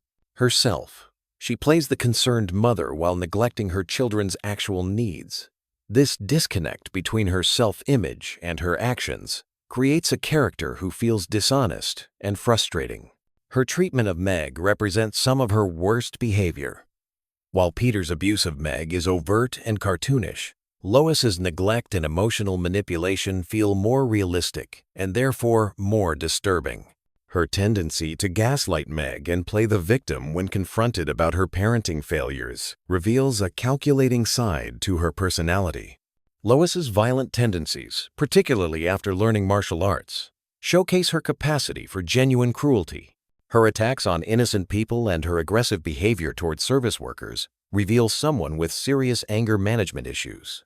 The fact that she blames Peter for her violent outbursts demonstrates her unwillingness to take responsibility for her own actions. Her relationship with Peter, while central to the show, often feels more like mutual exploitation than genuine love.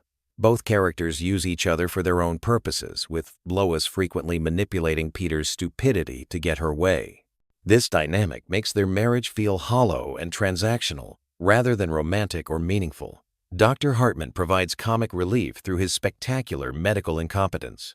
His complete cluelessness about basic medical procedures creates absurd situations that highlight the show's willingness to embrace complete nonsense for comedic effect. His survival in his profession defies all logic, which makes him perfect for Family Guy's reality. What makes Dr. Hartman endearing despite his obvious malpractice is his earnest delivery of completely wrong information. He never seems aware of his incompetence, approaching each medical crisis with unwarranted confidence. This combination of ignorance and enthusiasm creates comedy that feels lighthearted rather than mean-spirited. His interactions with patients and their families provide opportunities for misunderstandings that showcase the show's love of absurdist humor. His tendency to deliver completely irrelevant information with the same seriousness as actual medical advice creates confusion that translates into laughs. Dr. Hartman's continued employment at Quahog Hospital raises questions about the town's medical oversight, but viewers have learned to embrace such logical inconsistencies as part of Family Guy's charm. His presence provides reliable comedy without requiring complex character development or emotional investment. Peter Griffin occupies the uncomfortable position of being both the show's protagonist and arguably its most hateable character. His journey from lovable oaf to genuinely problematic individual has paralleled many fans' growing frustration with the series' direction. His behavior has become increasingly cruel and selfish, making him difficult to root for or even tolerate. Peter's treatment of his family represents his worst qualities. His abuse of Meg goes far beyond typical sibling rivalry or parental discipline, crossing into territory that feels genuinely disturbing. His physical violence toward his children and wife, while played for laughs, creates uncomfortable viewing for many fans. His friendship with Joe, Cleveland, and Quagmire often brings out his most selfish instincts. His encouragement of Joe's infidelity and his general disregard for his friend's well-being shows someone who views relationships as sources of entertainment rather than genuine connections. His inability to support others during difficult times reveals his fundamental self-centeredness. Peter's lack of growth or learning represents one of the show's biggest weaknesses. Despite facing consequences for his actions, he never develops genuine understanding or changes his behavior patterns. This static character development makes him feel less like a person and more like a collection of negative traits, designed to drive plot points. His role as father figure is particularly problematic, as his children are forced to navigate their development despite, rather than because, of his influence. His failure to provide guidance, support, or even basic safety for his family makes him one of television's worst fictional parents. The evolution of these characters reflects Family Guy's own journey as a series. Early seasons balanced outrageous humor with genuine character moments that made viewers care about these flawed individuals.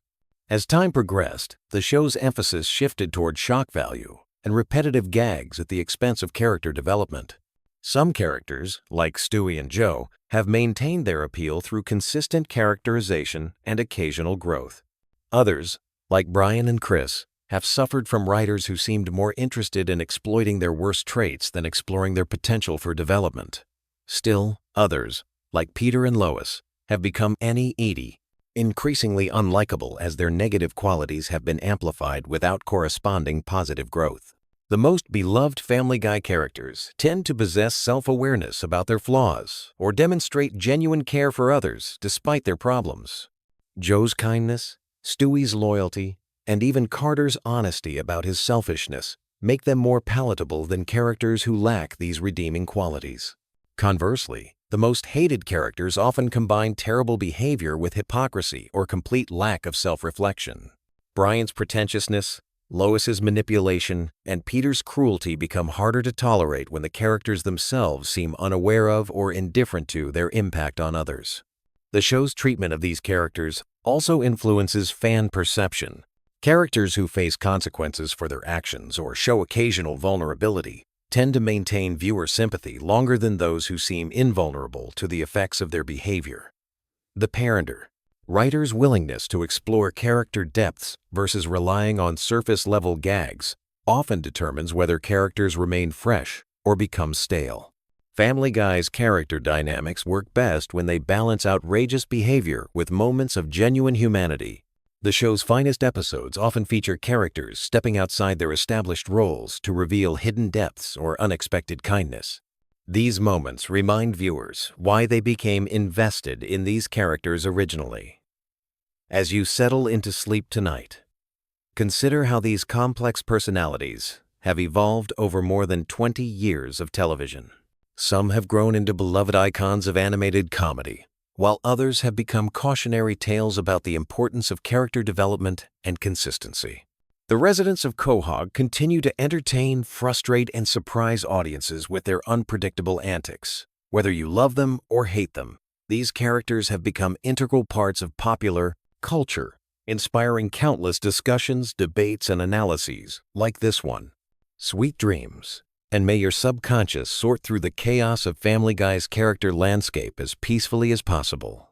Tomorrow brings new episodes, new controversies, and new opportunities to debate the merits and flaws of Seth MacFarlane's animated creation. Ready to drift into the wonderfully chaotic world of Quahog? Tonight, we're diving deep into the most bizarre, hilarious, and oddly comforting Family Guy facts that'll have you sleeping soundly while laughing internally. From the Griffin family's darkest secrets to the most obscure trivia that even die-hard fans might miss, this is your ultimate bedtime companion for all things Family Guy. Let's start with something that might surprise you. Peter Griffin wasn't always meant to be the bumbling patriarch we know and love. The original concept had him as a more competent character, but as the show evolved, his stupidity became his defining trait. What's fascinating is how this intellectual decline actually mirrors real-world studies showing that prolonged exposure to certain environments can affect cognitive function. Peter's workplace at the brewery, his constant drinking, and his circle of equally dim friends created the perfect storm for his legendary ignorance. Speaking of Peter's proud intelligence, did you know his IQ has been tested multiple times throughout the series? While never explicitly stated, various episodes hint that it hovers somewhere between a goldfish and a particularly slow houseplant. The writers deliberately keep it vague because, as creator Seth MacFarlane once mentioned in interviews, giving Peter a specific IQ would limit the comedic possibilities. Sometimes he needs to be smart enough to operate heavy machinery. Other times he can't figure out how doorknobs work. The Griffin house itself holds secrets that most viewers never notice.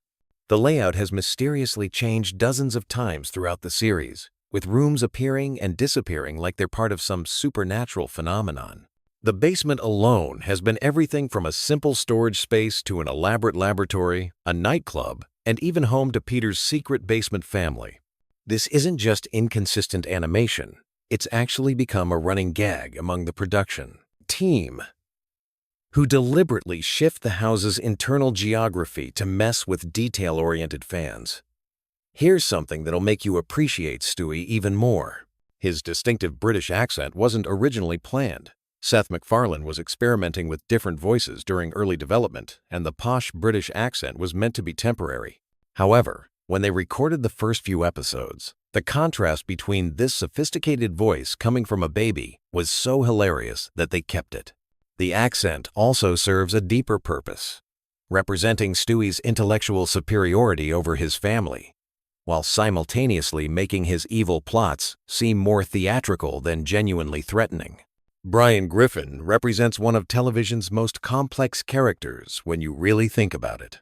He's an atheist in a predominantly Christian household, a failed writer in a family that doesn't value intellectual pursuits, and an alcoholic struggling with depression while maintaining a facade of being the voice of reason. The writers have used Brian to explore serious topics like addiction, mental health, and existential crisis, all while keeping the show fundamentally comedic. His relationship with Stewie works so well because they're both outsiders in their own family, bonded by their shared sense of not quite belonging. The show's animation style has evolved dramatically since its debut, but one thing that's remained consistent is the deliberate simplicity of character designs. This wasn't just a budget consideration. It was an artistic choice that allows for more fluid animation during the show's famous action sequences. Those epic Peter versus giant chicken fights require characters that can be drawn quickly and consistently by multiple animators, which is why everyone has such distinctive, simple silhouettes.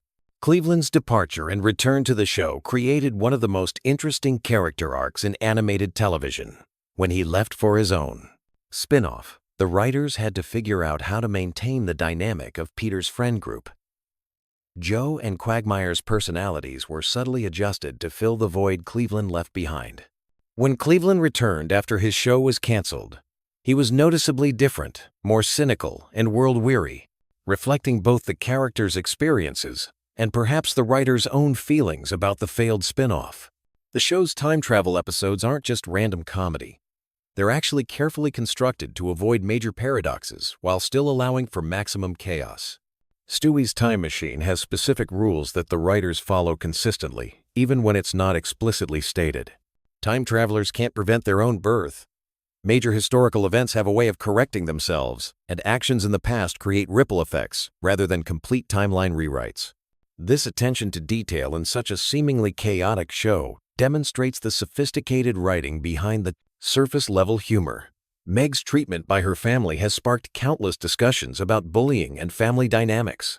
What's interesting is that the writers have admitted they sometimes feel guilty about how harshly Meg is treated, leading to occasional episodes where she gets small victories or moments of genuine family connection. These episodes often perform better with audiences, suggesting that viewers appreciate depth even in characters who primarily exist for comic relief. The show's use of cutaway gags serves a purpose beyond just random humor. These flashbacks and fantasy sequences allow the writers to explore scenarios that would be impossible within the show's normal continuity. They're also used strategically to control pacing, breaking up dialogue-heavy scenes or extending episodes that might otherwise run short. Some of the most memorable Family Guy moments come from these seemingly throwaway gags, proving that sometimes the best comedy comes from complete non sequiturs. Lois Griffin's character represents an interesting study in maternal archetypes. She's simultaneously the long-suffering wife, the voice of reason, and occasionally the instigator of chaos.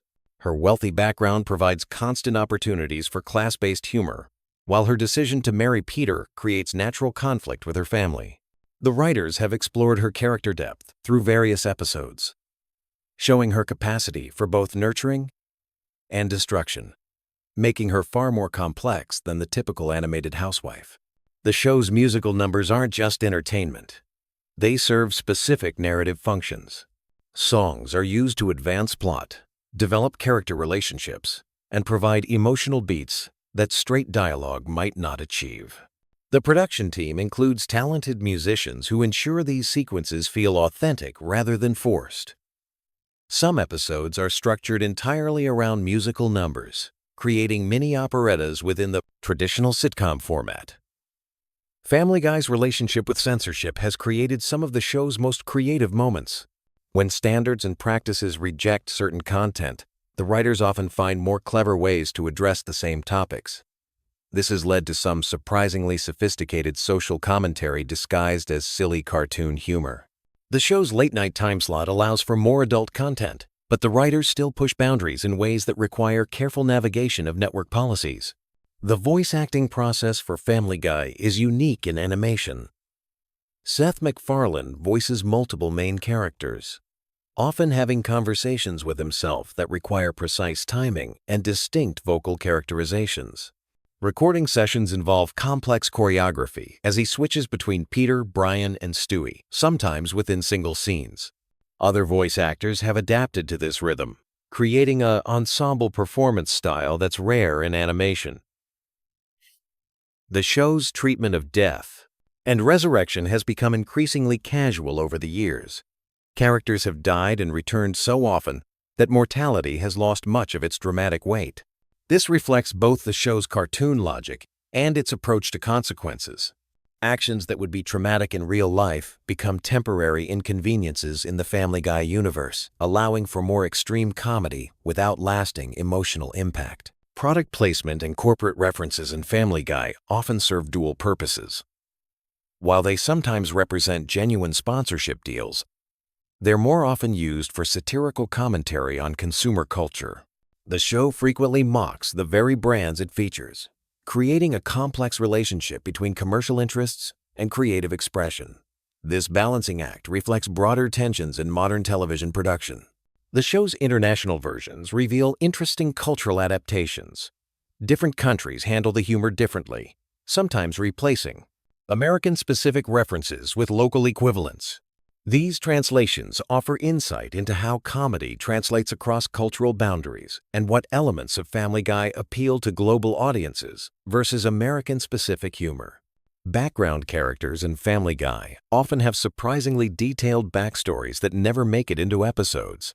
The writers develop full histories for even minor characters, creating a rich fictional universe that extends beyond what viewers see.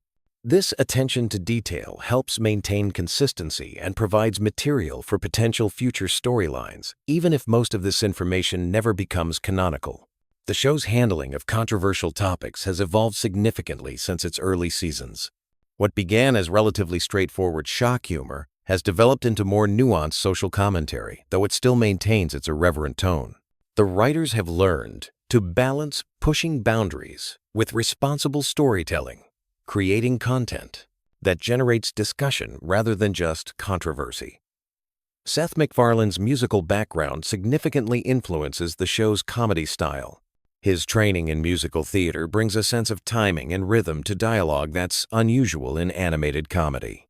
This musical sensibility affects everything from joke delivery to episode pacing, creating a unique comedic rhythm that distinguishes Family Guy from other animated series. The show's science fiction elements, particularly Stewie's inventions, follow surprisingly consistent internal logic. Time machines, mind control devices, and other fantastic technologies operate according to established rules within the show's universe. This consistency allows for complex storylines that span multiple episodes while maintaining the suspension of disbelief necessary for science fiction comedy. Family Guy's influence on internet culture extends far beyond simple memes. The show's rapid-fire reference style and cutaway structure mirror how information is consumed online, creating a feedback loop between the show and digital culture. Clips and quotes circulate independently of full episodes, creating new contexts and meanings for the show's content. The production schedule for Family Guy requires incredible coordination between writers, animators, voice actors, and musicians. Each episode involves hundreds of people working across multiple disciplines and locations. The complexity of this process is invisible to viewers, but represents a significant logistical achievement that enables the show's consistent quality and unique style. Character relationship dynamics in Family Guy follow specific patterns that create comedy through repetition and variation. Peter and Chicken's fights, Brian and Stewie's adventures, and Meg's rejection by her family operate like musical themes, with each iteration building on previous versions while introducing new elements. This structural approach to character interaction creates familiarity while maintaining surprise. The show's approach to aging is particularly interesting in animation. Characters remain physically the same while their experiences accumulate, creating personalities that develop without visual change. This allows for long-term character growth while maintaining the visual consistency that animation requires. The writers must balance character development with the static nature of animated characters. Family Guy's educational content is often hidden within comedy. Historical references, scientific concepts, and cultural knowledge are embedded in jokes and storylines, creating opportunities for learning disguised as entertainment. Viewers often gain information about topics they might not otherwise encounter, making the show inadvertently educational despite its primary focus on humor.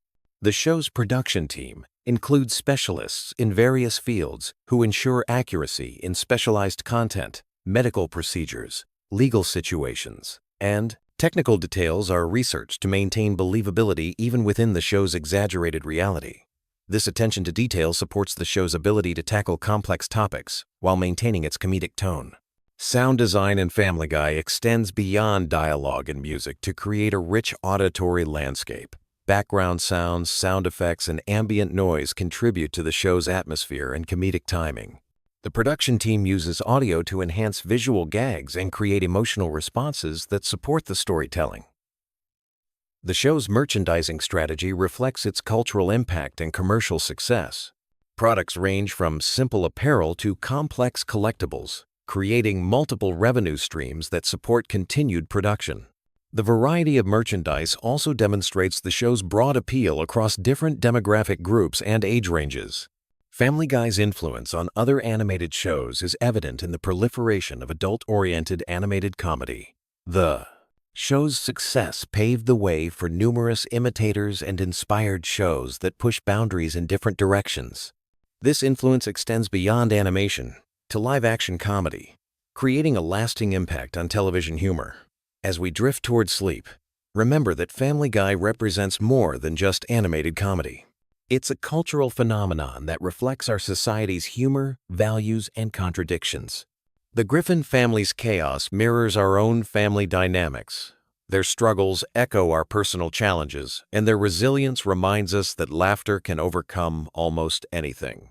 Whether you're dreaming of time travel adventures with Stewie, epic battles between Peter and a giant chicken, or simply the comfort of familiar voices telling familiar jokes, Family Guy continues to provide entertainment that's both sophisticated and silly, meaningful and meaningless, just like life itself.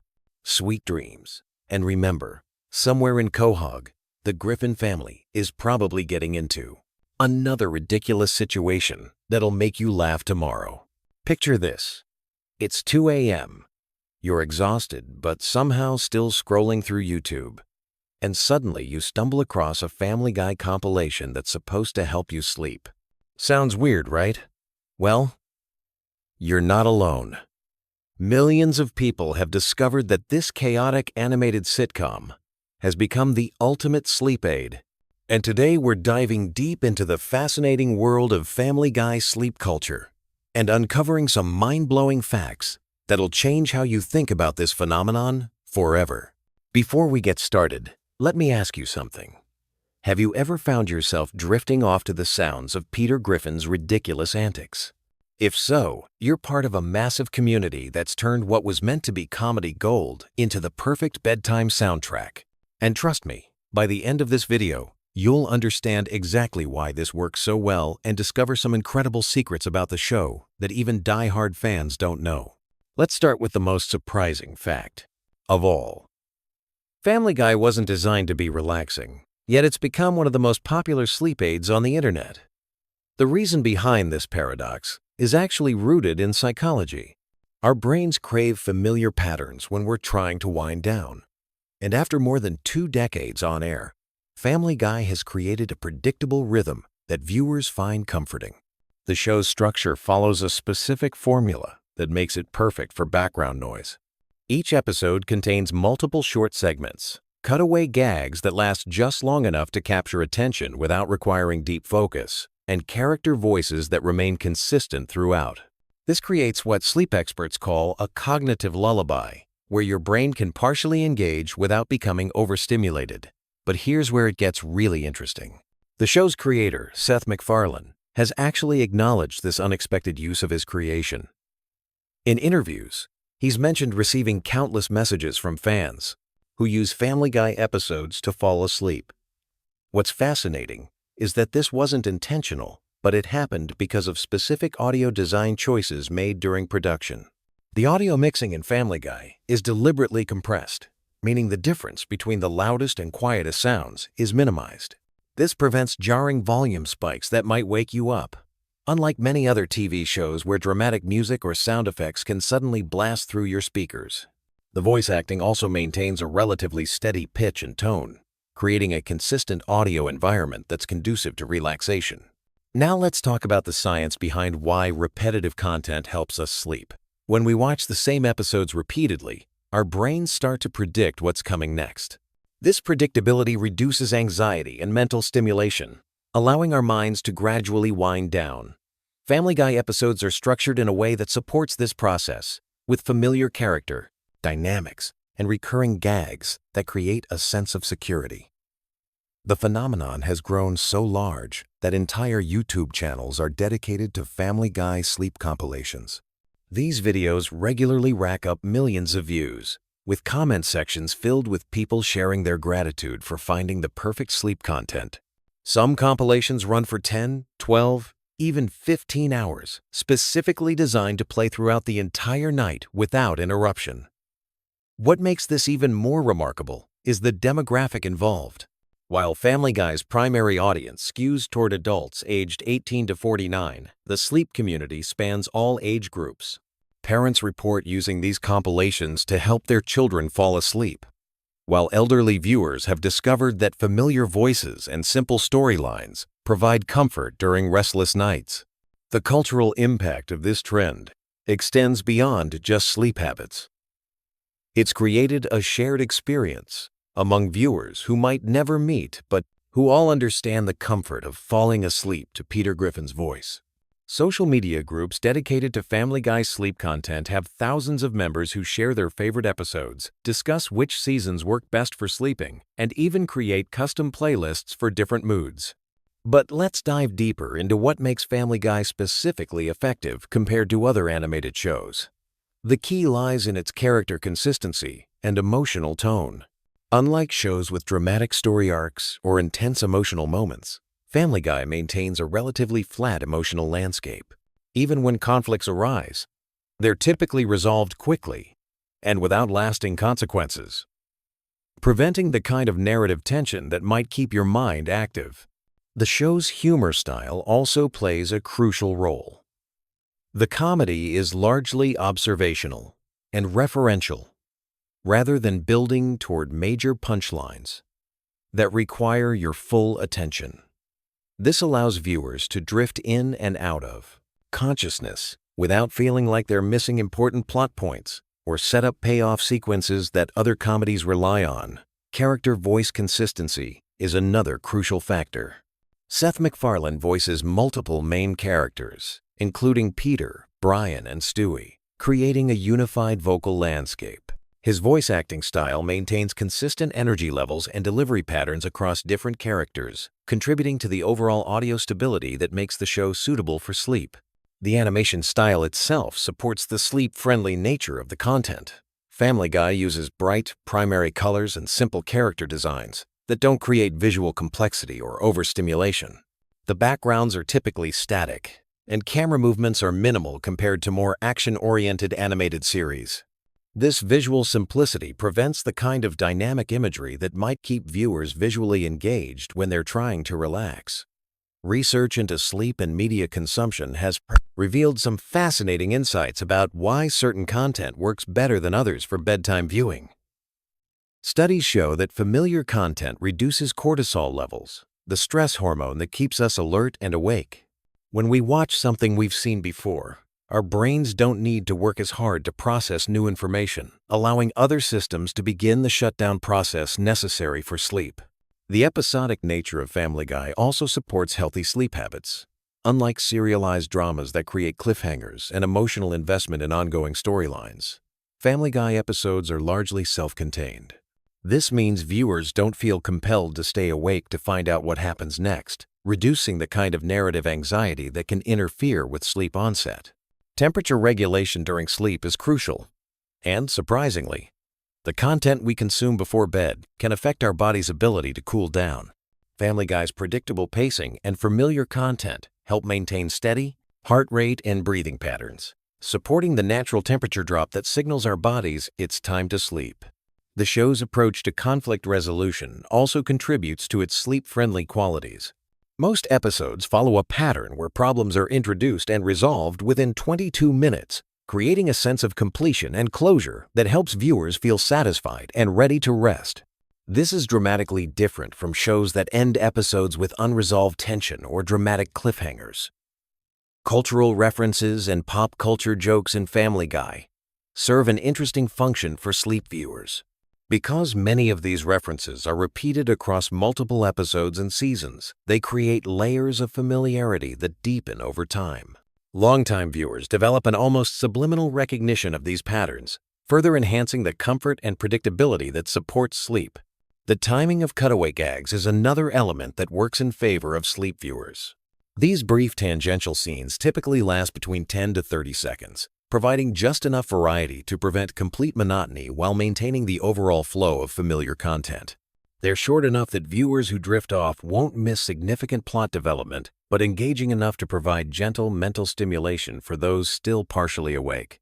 Voice acting quality and consistency across the series is remarkable when you consider that Family Guy has been in production for over 20 years.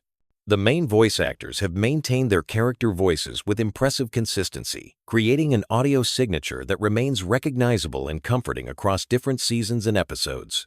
This vocal stability is crucial for sleep content, as changes in voice quality or delivery style could be jarring enough to wake viewers. The show's musical approach also supports its effectiveness as sleep content. The background music is typically understated and doesn't compete with dialogue for attention.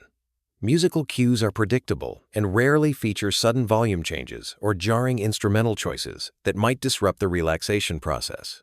Even the show's musical numbers, while entertaining, follow familiar structures that don't create unexpected audio experiences. Character development in Family Guy follows patterns that support its use as sleep content. Unlike shows where characters undergo significant growth or change, Family Guy characters remain relatively static in their personalities and behaviors. This consistency means viewers always know what to expect from each character, reducing the cognitive load required to follow character arcs or relationship developments. The pacing of dialogue delivery is another crucial element. Family Guy conversations typically maintain steady rhythms, without the rapid-fire exchanges or dramatic pauses that characterize other comedy series. This consistent pacing helps maintain the audio environment that many viewers find conducive to sleep, providing gentle stimulation without sudden changes that might increase alertness. Production quality across different seasons has remained remarkably consistent, which is important for viewers who cycle through multiple episodes during sleep sessions. While animation techniques have evolved over the years, the core audio elements that make Family Guy effective for sleep have remained stable throughout the series' run. The global appeal of Family Guy as sleep content transcends cultural boundaries.